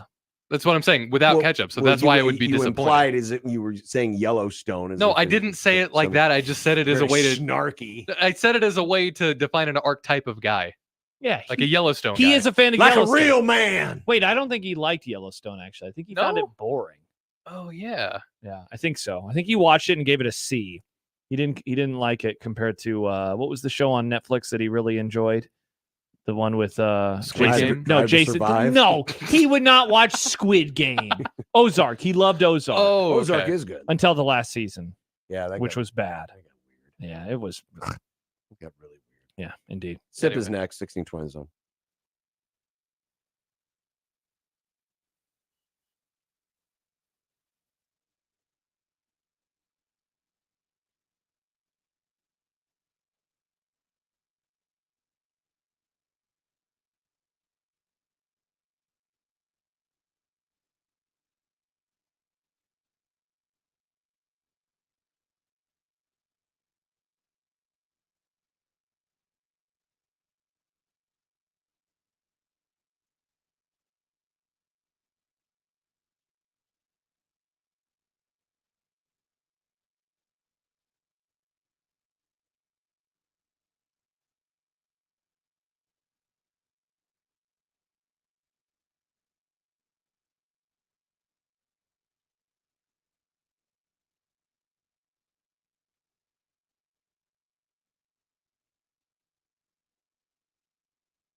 the snowflake is one old triggered soul with reading glasses sitting on his nose and takes that really blow. Sipple the snowflake deserves a mouthpiece to the face. He says LeBron's the GOAT and Steph will choke. Then he runs to his safe space. Hey, we gotta be careful here. He tells us when we speak. But when 10 games air in a day, he thinks that's too many. Oh, Sipple the snowflake says words like mature. He's a blogger now and an honor too, and also really old. This Interesting. is kind of scary. Oh wait, no, is that the right one? Scary. What's wrong, John? No, the date on the graphic is wrong. So there actually was a tornado in Lincoln, or just south of Lincoln, last night. And judging by where it was on the map, a little too close to for comfort. That's not good. It didn't last very long, and only what did it say here? I'm reading from Channel 8. Extensive tree damage, a horse boarding facility sustained damage. Half an outbuilding was destroyed and a silo was destroyed. It was just a little southwest of Lincoln last night. So now I don't feel as bad waking up the wife and getting her to come downstairs. Getting her to what? Well, she had to go downstairs. Oh, go. It was the whole, be safe thing. So I don't feel as bad now. So if I get the guilt trip when I get home, hey, I'm real tired. There was because you a woke me up tornado. and nothing ever happened. You're an excellent husband, John. I can say, John, there was an actual tornado. we should all hope to be as good of a husband as you. John Yes, is a everyone husband should- guy. Except for your voice of her is a bit shrill. Yeah, What? John. John, when will you be home? That's your impression of your wife, I not didn't- my impression. I of your didn't wife. say that. Why'd you wake me up? That's terrible. Mm. Sip, I assume you suffered no damage in the great storm of July 1st. No, I haven't looked in the backyard yet. But I don't think so. Chickens were still clucking this morning. Chickens are dead. They've been dead for years. What? There was a massacre. Oh, We've had a that's few right. The massacres. foxes got to them. Yeah, we've had a few massacres, and the last one was too much for Trish. John is a monster. No, I am not a monster. Sip, say what you want to say to him. No, what? I mean, I don't know. I thought you still think had okay. chickens. I realize sometimes the animals they perish, but then you go out. A good Unreal. farmer goes out and gets more chickens. Oh, unreal. It's now you've crossed the line a little bit. Yeah, What? you called him a bad farmer. What?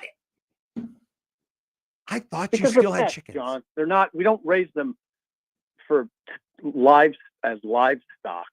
Well, They're friends. well, They're friends of Sip. But eggs. I mean, I assume you didn't. You have some eggs? No, but the answer to your question is Eject. chickens are. There's just a chicken coop with no chickens. It's Josh, kinda sad. just consider this your revenge for him spilling the beans about. Oh, I remember. We all remember it well. Yeah, it was very awkward. Yes, it was. Yeah. I this wish is I fine, could have though. been. You're fine. Yeah. You're fine. I wish I could have been. Mm. So Matt Rhule has been. We were just talking about this a little bit ago. It used to be after the spring game, and not until media days, you would hear nothing from the head coach. I mean, nothing. I know. And Rhule's done at least one press conference, a couple other media opportunities. You guys have talked to him on your podcast. He just did the Joel Klatt thing this week, and his confidence, and juxtapose that with Scott Frost's confidence, right? Because Scott Frost infamously said, "Hey, by year 2, we could be really dangerous." Matt Rhule is basically saying, "Hey, I think we're going to be good this year, and we'll definitely be good by next year." What's the biggest difference in your mind between the confidence shown by one coach versus the other? Oh, that's a good question. I don't know if there's much difference. I mean, really, when it boils down to it, is there much difference? Why would it be a bit different? I mean, I think there's, and I hate to do this because I can't even remember exactly what Frost had in terms of personnel. I don't think it was probably as good as it is now. Talking about going into year 2? Yeah. I honestly can't remember what. Like, I can't name what the linemen were that year off the top of my head. So it's not that much different. It sounded good then, and it sounds good now. I think it's pretty valid. I can't remember if I thought it was valid. I probably thought it was valid when Frost was talking about it too. I'm trying to be as fair as I can to Frost here. I mean, I understand where Rhule's coming from. Mm-hmm. They're pretty good. I mean, they have good players. You know, there's no great ones that I see. Maybe the quarterback will be, and maybe there's one that will emerge or two that will emerge. And they have they have some issues we talk about all the time, but I see where he's coming from. I mean, it comes like, if we want to get somewhere with this conversation, a lot of what Matt refers to is the turnover issue. They can't be minus 17. They won't be minus 17. The quarterback position, the play has to be better. It killed them last year. It really did. So, and I think it will be better this year, a lot better. They won't be minus 17 more because the offense won't do as much to turn the ball over, or the defense will do more of its part to get more turnovers. Oh, when I say that, what I'm talking about is I think the defense could create more turnovers, but I think mainly the quarterback play will be much better. They'll take better care of the ball at the quarterback position. Seldom do you see anywhere. Seldom. I mean, maybe just look at the 128 Division I teams or however many there are, and try to find how many had a worse touchdown to interception ratio than Nebraska, or just go back year to year. And how often do you find a team that has 10 touchdown passes and 16 picks? How often do you see that ratio on a yearly basis? Probably, I would guess, a couple teams, a year. That's it. Nebraska was extreme. So what we're talking about is an extreme situation. It was extreme. That's what I kept saying last year. This is it. What we watched was extreme, and we won't see that. That's stupid. I mean, it's kind of dumb. I mean, you could say simple things. Thanks for coming on and saying they're not going to be minus 17. I should be more emphatic. You just want them to be normal. How about a quarterback that throws 21 touchdown passes, 8 picks, just something like that? Sounds nice. And I think you could get 8 wins. If it's 21 and 8, that's not crazy, right? No, that makes sense with the receivers they have. 21 might be a little low. And you don't want to see the picks go into double figures.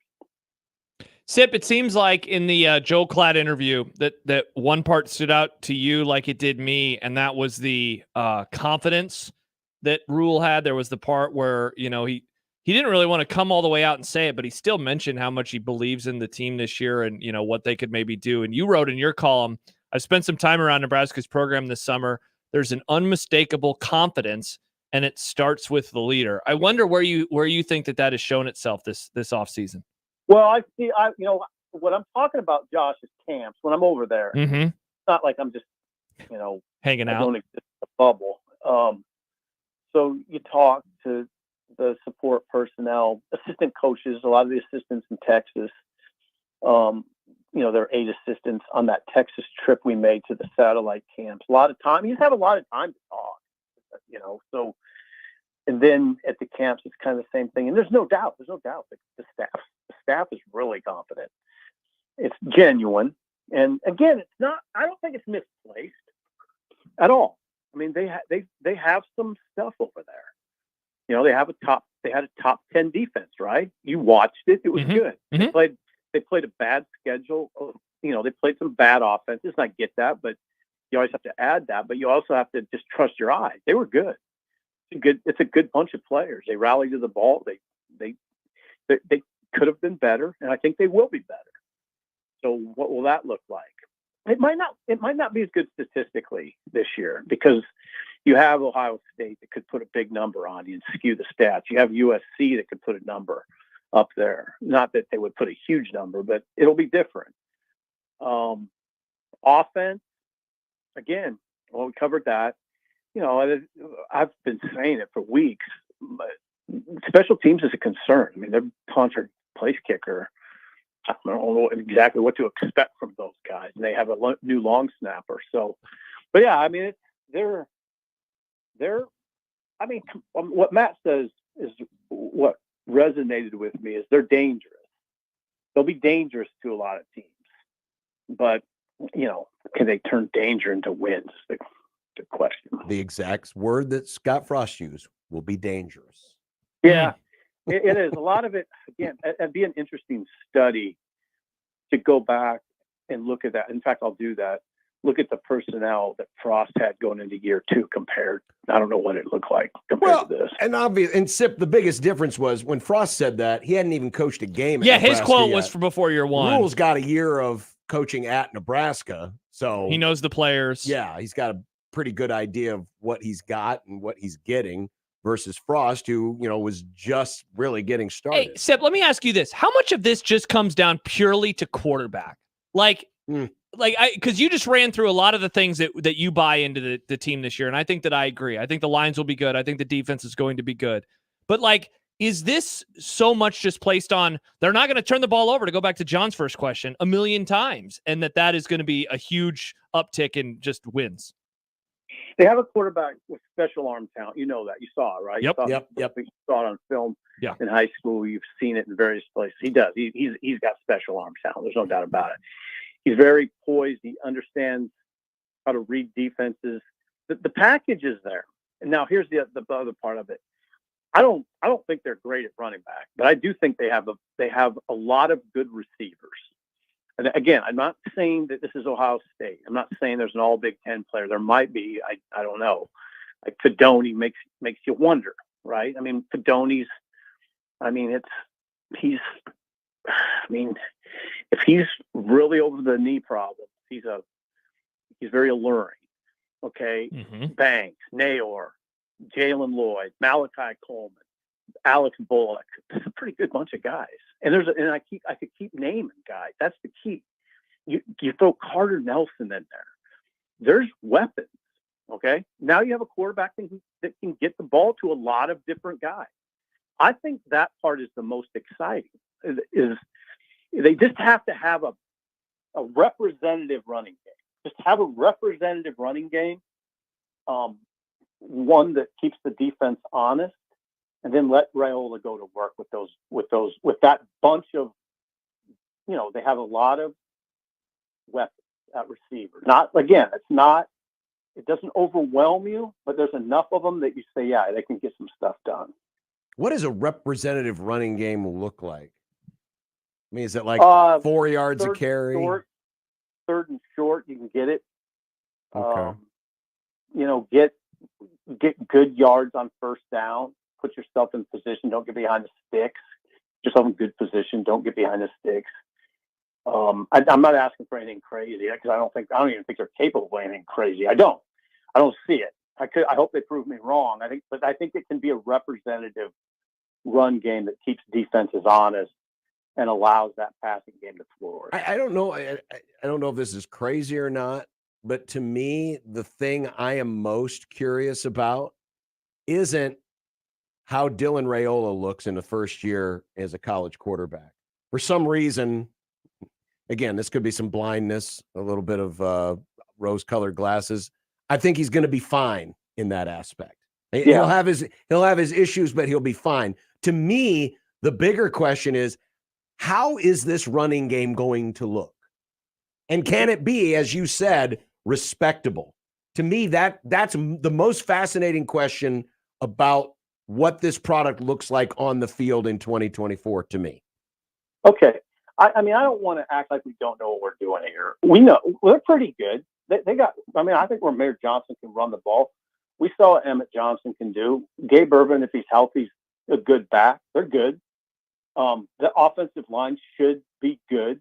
I mean, it should be able to move people and win the line of scrimmage consistently enough that they can generate a good run game. I mean, again, I just keep saying one that keeps defenses off balance. I think that Matt wants more than that, and he may get it. But I don't want to. I don't want to sell what's not there either. I mean, but I like that group of running backs. I don't love them. I like it. Ramir Johnson's the one I'm really intrigued by because I've always liked the way I like his explosiveness, and I like his abandon. And I think he's kind of a wild card in this discussion. It's always Emmett Johnson, Gabe Ervin, and maybe it's because the coaches even portray Ramir as kind of a change of pace, third down type guy. But I wonder if he could emerge as more than that. So I don't know. I like what I saw from Emmett Johnson in the spring. What little we saw, there's no doubt in my mind he took a step forward. It's just, I mean, come on, we know what we're talking about. Can he get to the second level now and make those guys miss and get big runs and not just for a long time at Nebraska now, we've seen running backs that get what's blocked, right? They're good. They get what's blocked, but you don't see much more than that very often. That's what we want to see now. A running back that gets more than just what's blocked. Sip, do you think that this program, these players are ready to handle the pressure of expectations? That's a great question. Is Dylan? I mean, that's the one thing I'd wonder. Yeah. It's a good question. Like, what if they get to 6-1? How are they going to react? What if it is looking special? Like it's an 8-2. And how would they handle that? I don't know. I mean, a lot of veterans though, Josh. A lot of older guys on that team. Rhule mentioned it. I think. 19 returning starters. I think he said. A lot of veterans though. A lot of guys in key positions that have experience. So it might not be a big problem. Again, I just wind it back to the kicker and the punter. How are those guys going to react? Here's an oddball question, kind of out of left field. Okay. But with the new lack of limitations on analysts and who can be coaching and whatnot, would it surprise you if Dominic Raiola joined his brother Don to help out on the coaching staff? Again, out of left field. Yeah, it is out of left field, but I would never dismiss something like that. It would make sense to me. I mean, it's funny you ask that question because I was looking at film of that. I'll butcher his name, but I think it's Houston Kahena Torres. And he just verbally committed to Nebraska. And the new commit. Mm-hmm. Yeah, he's earmarked for the center position. And I was watching this film, and he's nasty. He's a nasty Polynesian. Puts guys to the ground, as I wrote, stares at him, and then walks off. It doesn't help him up. I like it. And I thought he's not a soft Gen Zer. Sportsmanship. I think that in some ways that is sportsmanship to me. I mean, whoop their ass and leave them in the dirt. Yeah, just look at them. Step on their face. Remind them that their chickens aren't around anymore. Wow. That's a form of sportsmanship. Let's face it. Now, so I did think about that. John, it's funny you asked because I did think about it. Donovan played center at a super high level too. Donovan Raiola, but his brother's the second best to ever do it at Nebraska. So yeah, it would make sense. I mean, I don't know I've never asked Dominic that, but you just wonder because topic alert. Exactly. Yeah. We'll save that for Friday. Topic alert. Should Donovan or Dominic Raiola come back? I love the idea. I love it. I mean, his kid is here. He's going to be around he'll probably be around practice as much as he was when he was playing here, Yeah. And he's got the bottom line is he's got a lot to offer. Yes, he does. And you never know. You know, we do this thing with former players and automatically say that a lot of them would be good coaches when they wouldn't be. I think Dominic might be pretty good if he wanted to do it. It's a big time commitment, and it's not like he has to work. So I don't know if he'd do that or not. Steve tweets in Sip and says, seeing as how John thinks that other people's pets dying is so funny. I didn't say Maybe it you was should have funny. Stibbs come back and shoot Wrigley on the air again. Okay, first of all, I didn't say it was funny. I thought that Sip had replenished the chickens. You know, sadly, when people lose their pets, after time passes, they go out and my parents just got a new dog. Get new pets. Yeah. So I guess I'd erroneously assumed that you had gone out and gotten another chicken or two. We've had multiple massacres. So you got a civil war battle going on over there. There just comes foxes. You know, foxes are prevalent. They are. And we have coyotes. There are coyote issues too. So no, no, you can't do it. Okay, I'm sorry. I thought you had done that. That's where I was. You're 100% absolved. You're fine. Thank you. I'm going to keep giving him crap. People on here are, giving me a hard time. Jordan says, "How's Gio, John?" Yeah, thanks. Wow. Thanks. Let's see. Oh, yeah. Along those lines, Nick, somebody did text this in about you. Yes. Dumb debates. What was worse, John asking Sip about his chickens or Nick asking John about Gio? See, it's an honest mistake. So maybe that was just the universe showing John that it was okay that I asked that question. Because sometimes we forget. And I didn't give you any grief. Sam writes, John interviewing Mary Todd Lincoln in the 1870s. So how's Abe's retirement going?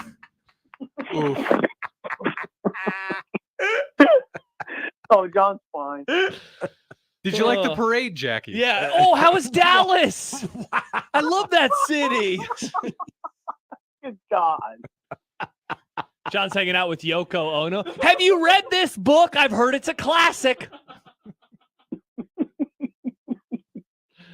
I would not be as graceful to Yoko. She's yeah, you hate Yoko. Terrible person. John would be the one who told Yoko directly what happened right away before anybody.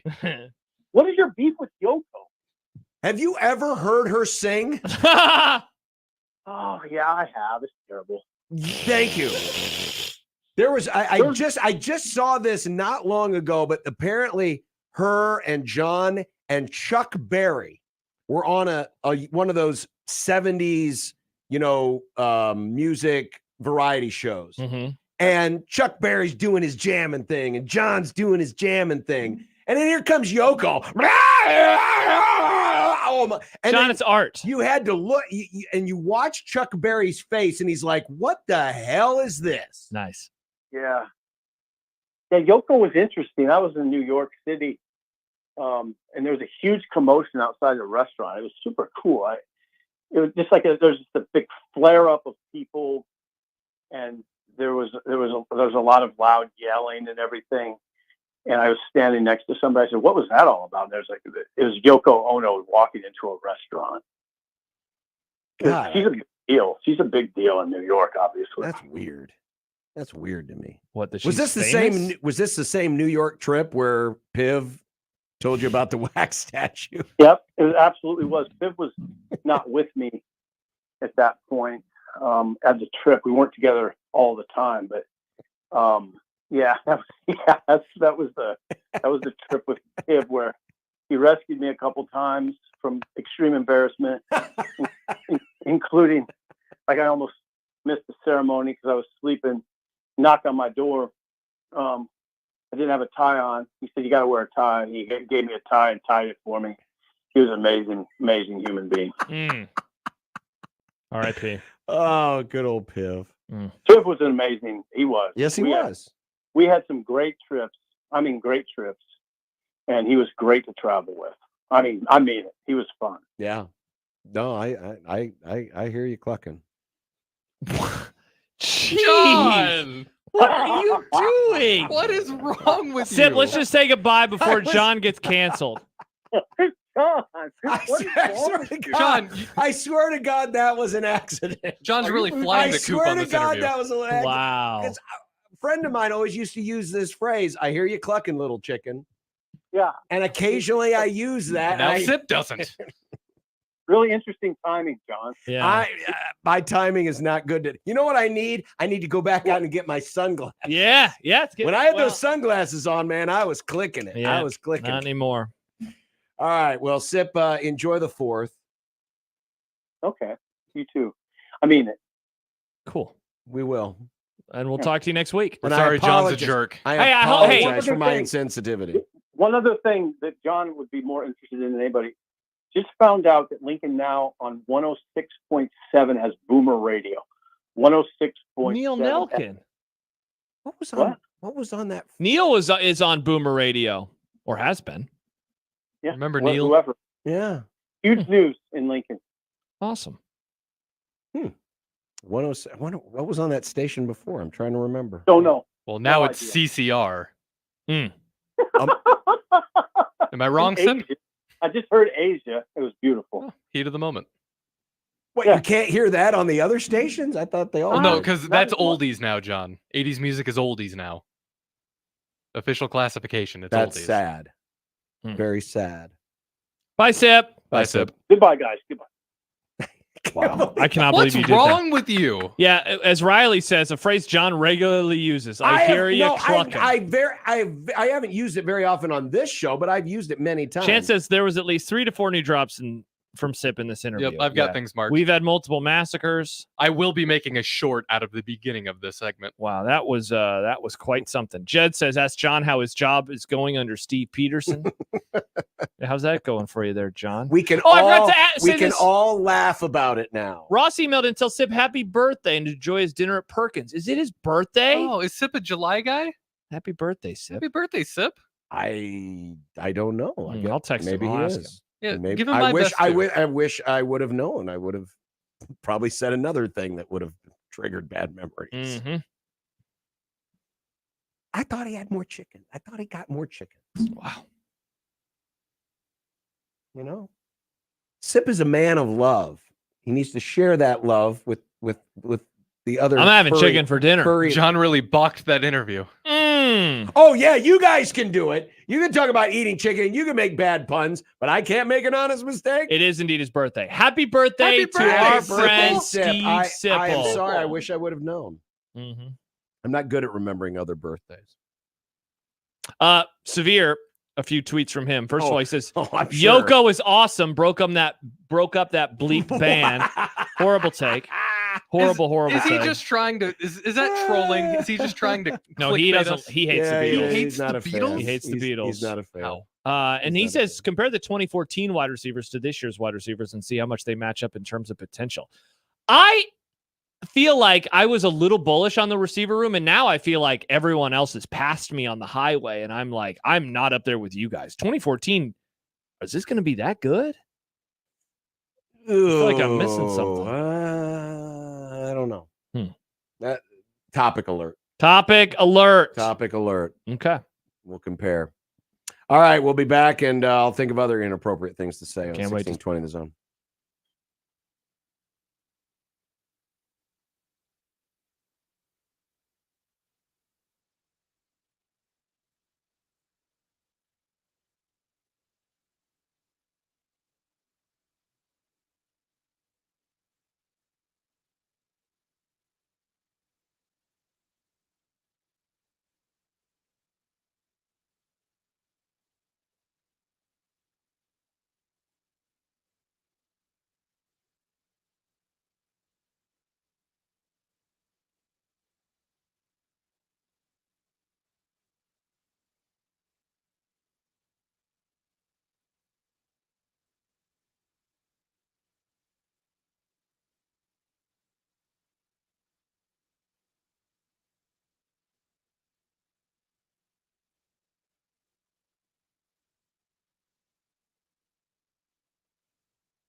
Would the sun make up its mind? I can't tell if it's going to be sunny the rest of the night or if it's going to be cloudy. It was about to, and then it saw how rude John was being and didn't want to get made fun of. Travis by John. says Again, people doubt. I have used that phrase many times. I've never heard you say that.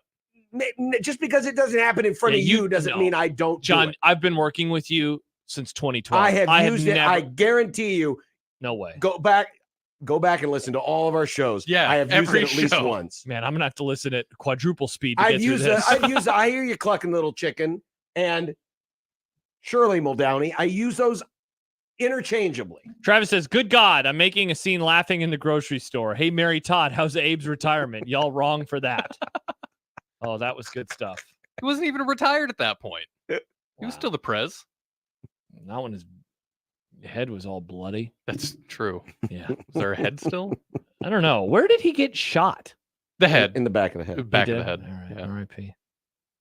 But back then, the firearms. I mean, the little metal ball. It was a basically- derriere. Oh man, that was just a pain in the head. But What a headache. yeah, Well, I mean, I guess his head was still there because they could still dress him up and train him around. that is so weird. That What is a weird time. that Yeah, they did it wasn't. It, Hey, put Abe's body in the train. Come see Abraham Lincoln's body. Pay your respects to the former president. Didn't they put a top hat on him? Wouldn't you? I mean, that was his bit. It was his bit, famously. That was Abe's bit. How do you wear a top hat laying down? Didn't they though? I have no idea. I wasn't there. Topic alert. What's every president's bit? Great question, Nick. Every president had a bit. What Yeah. was it? Yeah. I George W. throwing pitches. Well, I thought it was his Bushisms, all the words he would make up. I mean, that was definitely a part of it too. We gotta facilitalize, Yep. The internet's. organizate. By the way, we did confirm it is indeed Steve Sipple's birthday. Happy birthday to Sipple. He gave me his age. I'm not going to say it on the air. Just remember that it's barely older than John. People forget. It's a couple years older. Yeah. But Sip is still a young, spry boy in his heart. Oh, he is. He is. He has a young spry boy in his heart. Nick. What? No, he is. He is young for his age. Nice. He covers In terms of his energy and the things that he does. I mean, sure, yeah, that takes, but we come from the same fine, excellent, respectable generation. Nah. Get a president and then come back to me. The type of generation that didn't make horrible jokes to them others. What? Until Chicken you thing. all came along, Don't it blame was me. okay to laugh and make fun of people. I make fun of you all the time and I laugh about it. Yeah. You guys Yeah, make fun of because- me, and I don't cry all the time. All the time. No, we just had better humor back in my By the day. way, speaking of humor, John, great sequitur. Have you seen this? Have you heard about this? 1620, the What email. does that have to do with humor? There's what do you mean? There's humor inside of it. Videos. Can't wait to see what Nick has in the lab. And you're other definitely gonna love this. and other stuff too. Subscribe today at 1620thezone.com. I'm glad you got those sunglasses, John. They'll look great for your vlogs that you're going to start doing. Oh, I don't vlog. I guess I shouldn't start laughing. Oh, Josh. Wow. Yep. Josh is going to be the vlogger. Tony writes, Bush Sr.'s bit was puking on Prime Minister. Also, What's Iran-Contra. this story? Yeah, he got sick once on a trip to Japan and threw up on the no. Japanese prime minister. That's a tough. And Iran-Contra. You don't want to puke on anybody. No, Iran-Contra That was Reagan. No, but Bush was helping with it. He was facilitating a lot of that. You weren't even alive. What was JFK's bit? Maryland or something else? Or was it going to the moon? Maryland Correct. and many For sure. Maryland and many other women. Nice. Good bit. Good bit. Solid bit. Better than his nephew? Right? Brainworm? Yeah, and that's his Yeah, nephew. I think that's his That's his nephew. nephew. Yeah, because it's Bobby's son, right? That's Bobby's son. Yes. What was Bobby's bit? Well, he wasn't a president, though. But you can still have a bit. Yeah, but I only care about president bits. All right, fine. What are we just going to name all the presidential bits? Topic alert. Let's save this for Friday. Yeah. Washington had his teeth. Man, I don't. Clinton, lover of fine cigars. He loved cigars. See, but you go too far back in time, but not all the way back to George. I'm just going to be like, I don't have any takes on these men. I don't have takes on a lot of the presidents. Well, 1820. I don't have a take we on didn't- that president. We didn't study them as, Oh, wow. Who went to the bad school now? No, I mean, generally rant. speaking, I don't think we studied those presidents very often. Maybe that could be a Friday segment. In middle school, all of us were assigned a president, then we each had to give an individual. Who's report. yours? Garfield? Don't know much about him. His bit was he had a term and then he didn't have a term and then he had a second term. Oh, that guy. Yeah, he was the only president to Oh! ever do that. Fun fact, that won't last that much longer, Nick. Yeah, there you go. And Well, that's true. We will have a rerun president. for the Mhm. first Or maybe time. Garfield was the one who got stuck in the bathtub. No, that was Taft. Taft got stuck in the tub. That was his bit. Taft was a very large man. There was that one president whose bit was he was only in office for 6 months because he got pneumonia. Yeah. Every president has a bit. Severe says Zachariah Taylor with the mutton chops. He did. He had the Those mutton were nice chops. Yeah. I think we need to bring facial hair back for our presidents. Used to be a common occurrence. Who's the last POTUS who had facial hair? Was it Woodrow? No. No, Woodrow didn't have any facial hair. Roosevelt, right? He had the stash. Teddy P? Yeah, there might Teddy be had the Teddy R? stash. Oh, there had to be one after that, right? I don't think so. Jinx. I think Teddy might be the last facial hair president. By the way, Grover Cleveland, Nick, was the 2 non-consecutive terms. Many people are correcting you on that. It was Cleveland. What did Garfield do? So it's FDR? No, not FDR. Teddy Roosevelt. Teddy Roosevelt. Excuse me, my bad. No relation, though. Yeah. That's a wild stat. Mm-hmm. All right. There you go. That's talking presidents. That's talking Presidential presidents. bits. Yep. There you go.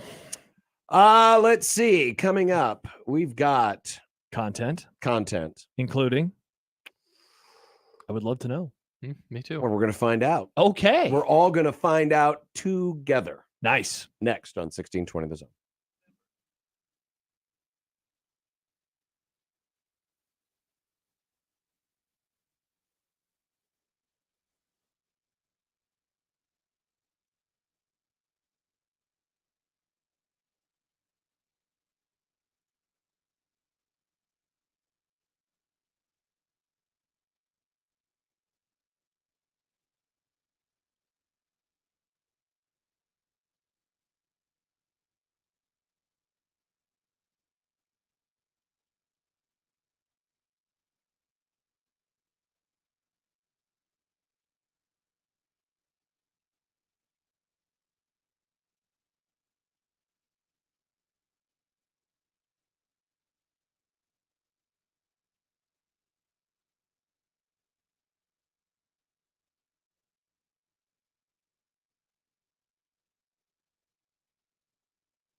I made you some Unsportsmanlike content. Unsportsmanlike content. Unsportsmanlike content. Content that's unsportsmanlike. Matt writes into the Equitable Bank inbox, Bobby Kennedy as Attorney General desegregated schools. Not too bad of an accomplishment as a non-president.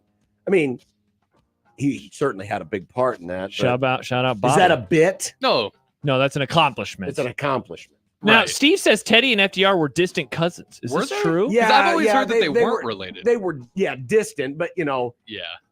those kind that you don't get in trouble It's for. like someone's like, "Are you related to the?" It's like when someone's like, "Are you related to the Milwaukee Bishops?" Right. Yeah. Something like that. Yeah. Have you seen this? Have you heard about this? According to Average Ken Palm finishes over the last 10 seasons. Average Ken Palm is right, says John. Wow. Creighton ranks 14th. About what you would have expected? Yeah, I guess so. I guess the thing that was kind of surprising. Put the wrong link in there. Nice job. Nice job. That's amazing. How did I do that? The interesting thing is all the schools ahead of them are all Power 5 with big boy football. Yes. Except for Gonzaga. And because, yes, technically UConn does have a football team, but not so much big But that boy. was the surprising thing. UConn was only 40th in the last decade. That's insane. Because while they've had some really high highs the last 2 years, they also were very mid,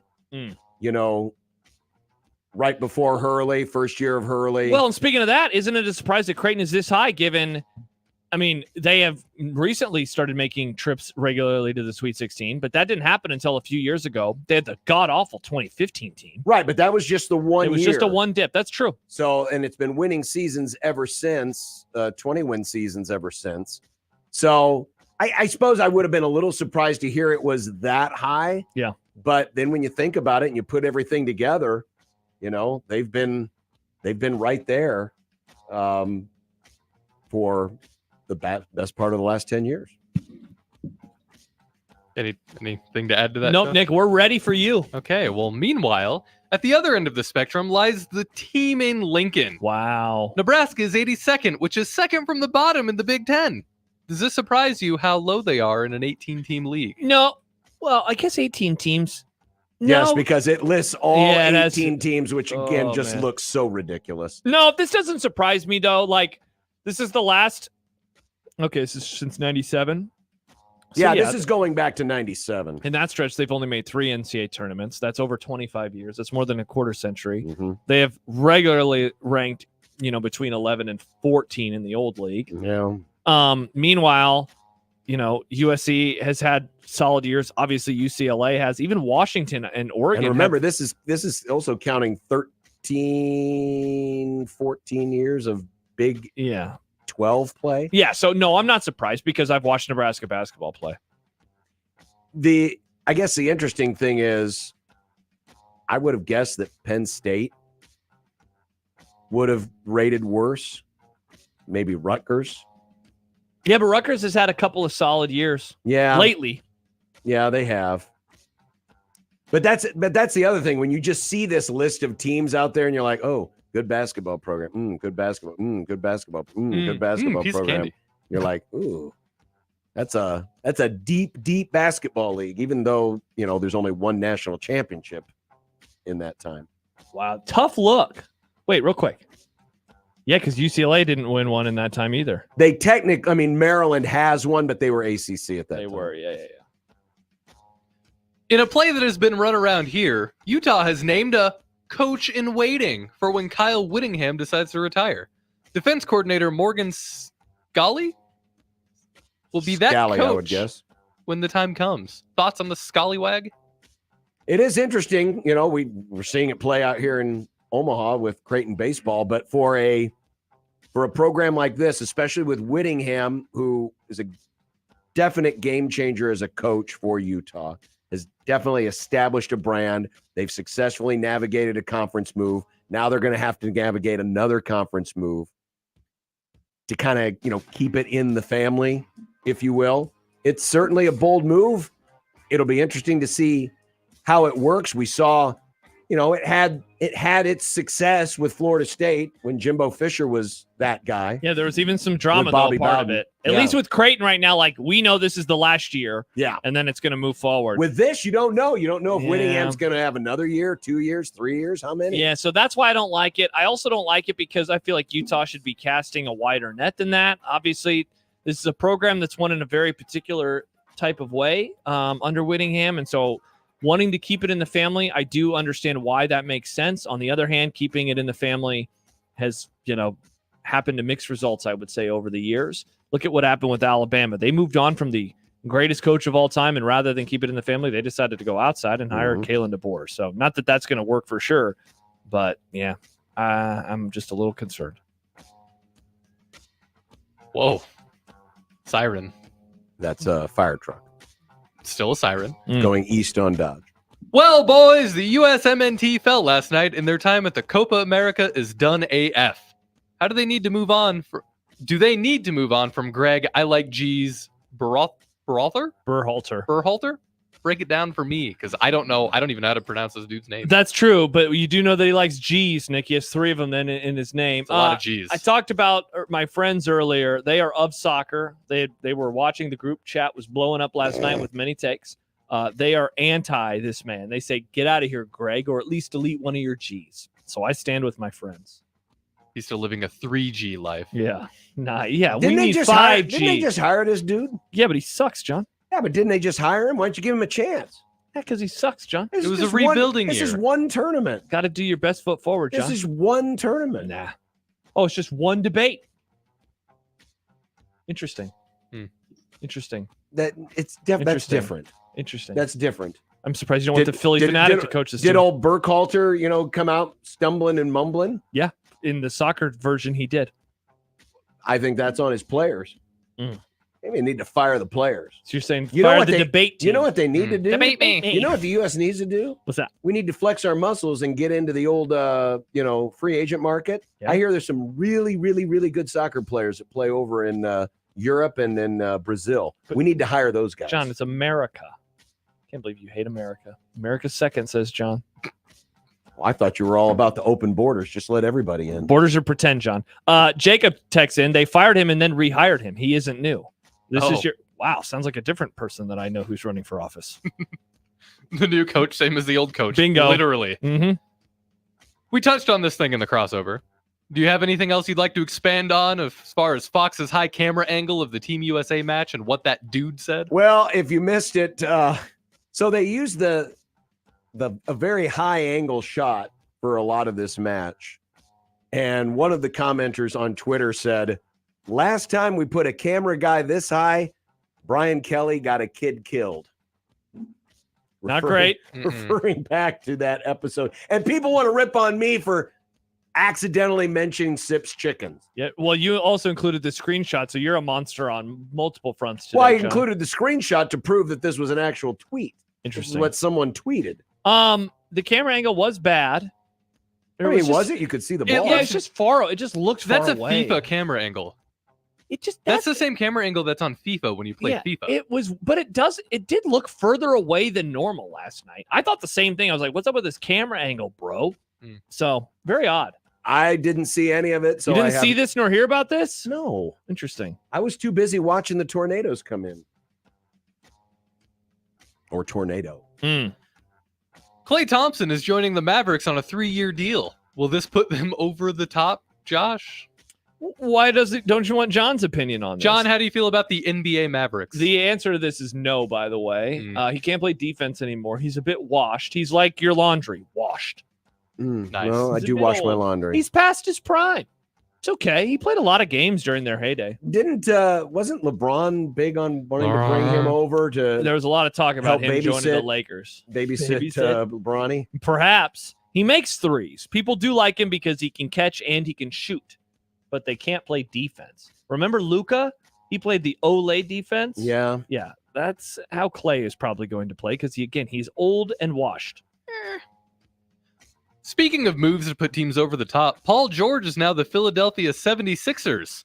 Now on the 76ers. Michael Pena of The Ringer penned a column titled, Paul George's arrival changes everything for the Philadelphia 76ers. Is he right?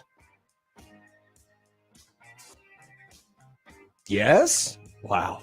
I love the enthusiasm. The conviction. in Changes my everything? voice. No. Could they beat the Celtics? Probably. Will they? No. They never even make it past the second round. Yeah, that's Well, what maybe I this say. is the difference. They're the Cowboys of the NBA. Maybe this is the difference. You think so? So why aren't you a 76ers fan? Because I'm a Lakers fan. So you hate America? No. Well, we've already established that he bet against America and then openly celebrated when they won, lost. Who won, though? Well, America didn't. Yeah, but I did. See? I didn't win any money, though. I should have put some coin down on it. Would have paid well. Would it? Nah, probably not. Even odds. The man who designed the old new JETS Jets logo that is being brought back this year is suing the team, bless you, saying the team no longer holds the trademark. The team disagrees. Are you surprised the Jets didn't do their due diligence? Now, what's the answer, though? Who do they own the trademark? Do we know? Well, that's the reason for the lawsuit. You can look that up, can't you? You would think. You can look up patents and stuff. That's wild. If that's the case, classic Jets. I mean, my guess is that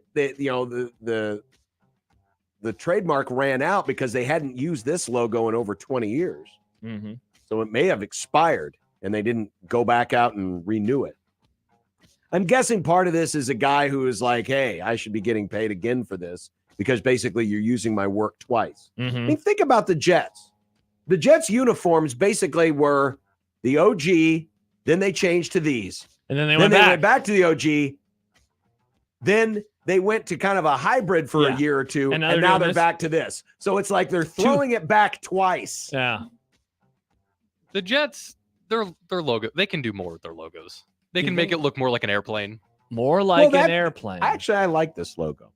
I don't hate it. When they changed when I was a kid to the ones that they then had for a while, the old school like Joe Namath Joe era, Namath. I love that look. I thought that was too. great. I love classic stuff like that. But now I'm also a fan of like this era of uniforms. I think the Giants need to go back to that era. The 80s? Because I remember when they changed to the NY, I was like, that looks way better. But now I miss the Giants on the helmet. I think that looks better. I want them to bring back the big dude.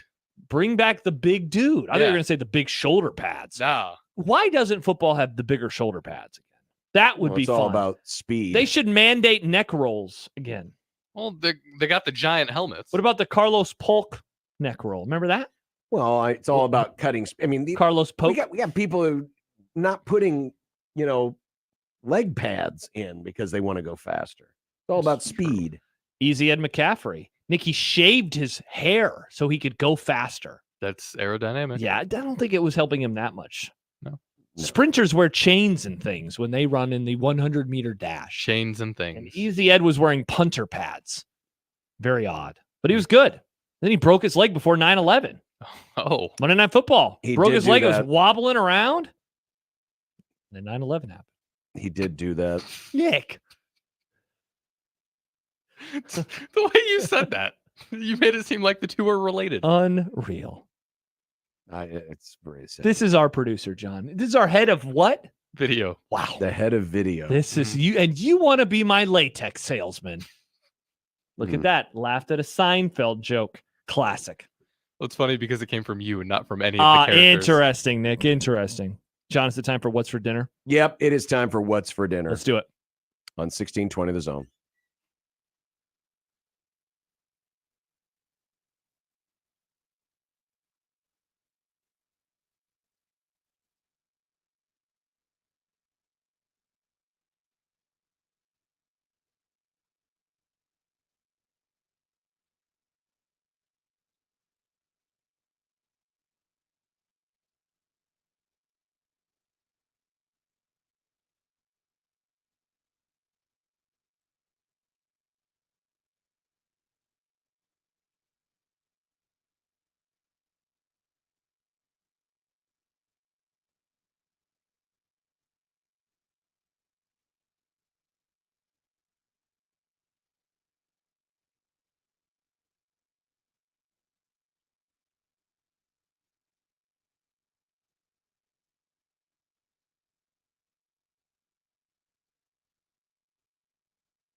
This is Unsportsmanlike Conduct with John Bishop and Josh Peterson. We are the Broncos. Here we are. The 1620, The Zone. When you knock us down, we're going to get up. And on the way up, we're going to bite a kneecap off. Crust is good on your pizza, not your ass. I will eat your ass first. He's tough as a Woolworth steak. And then it's going to take 2 more shots to knock us down. All right. And on the way up, we're going to take your other kneecap. I'm ready to hang them up, gut them, and skin them, and chop them up. You know what? I'm ready. My daughters aren't starving to death. I'll eat my neighbors. And we're going to get up, and then it's going to take 3 shots to get us down. And when we do, we're going to take another hunk out of you. Cliff, what are you going to take away as your best memory from playing basketball at Boston College? Probably just like going out to eat. Let me guess. You don't know. I don't know about tonight. Last night, I stopped and got a sandwich at Jersey Mike's. I love how this Be a sub above. It's just what it turned into. What did John what have was for dinner for last night? dinner, not what's for dinner. Well, yeah, I honestly don't know. So I have some leftovers that I'm going to make into a burrito bowl, a chicken burrito bowl. Oh, beans, rice, chicken, and then I'll add some salsa, some cheese. I'm trying to remember if there's anything else. I don't think we have any onions. I'd love some onion. We do have an onion. I just don't want to cut it. I think I have made an executive. Oh, go ahead. The girlfriend made a chicken bacon ranch. Type of pasta last night. And there are leftovers. Hell yeah, Nick. I like a good chicken I think bacon I've made ranch. an executive decision on the hot dogs for Dog 4th hots? of July. It's not nothing fancy for the 4th of July because some of us are working on the 5th. I'm going Chicago style hot dogs, man. I'm going full fun. bore. That's good. It's The your birthday. pickle, Do whatever you the want to do, onion, John. The relish, Sounds like the she's tomato slices, the celery salt. sounds like she's gonna make homemade fried chicken for us on the 4th. So that'll be fun. I don't know what I'm eating on the 4th. I'm going to be out of town. I don't know what we're going to do. Yeah, we know. Yes, we're aware. I think I might have a margarita. Ooh. You still need to make me your marg. I know. We're basically out of tequila. Oh, we were supposed to do that tomorrow, weren't we? Oh yeah. I need to get a new bottle of tequila. That's the issue because I need to get it and then I need to put the jalapenos in it. Figuring all that stuff out. Yeah. We'll get to it at some point this summer. It'll happen. It'll happen. It could happen. It could happen. Yeah, I just do something simple because when the holiday falls in the middle of the week, you're getting you have up to work the next yeah. day. It's like a Sunday. Yeah, that's true. How often does the 4th fall on a Thursday? It doesn't feel like it Well, happens it's that often. Usually about every 6 years. 6-ish years, How depending on the rotation. Well, it depends on the leap year And too. the leap year, yeah. Because if it not been for the leap year, it would Would've be been on a Wednesday. which actually now knowing our situation would have been worse. Mm-hmm. Yeah. So actually, you can thank the leap year because you only get one of this. Because next year will be a whole lot better. Because next year it'll be on a Friday.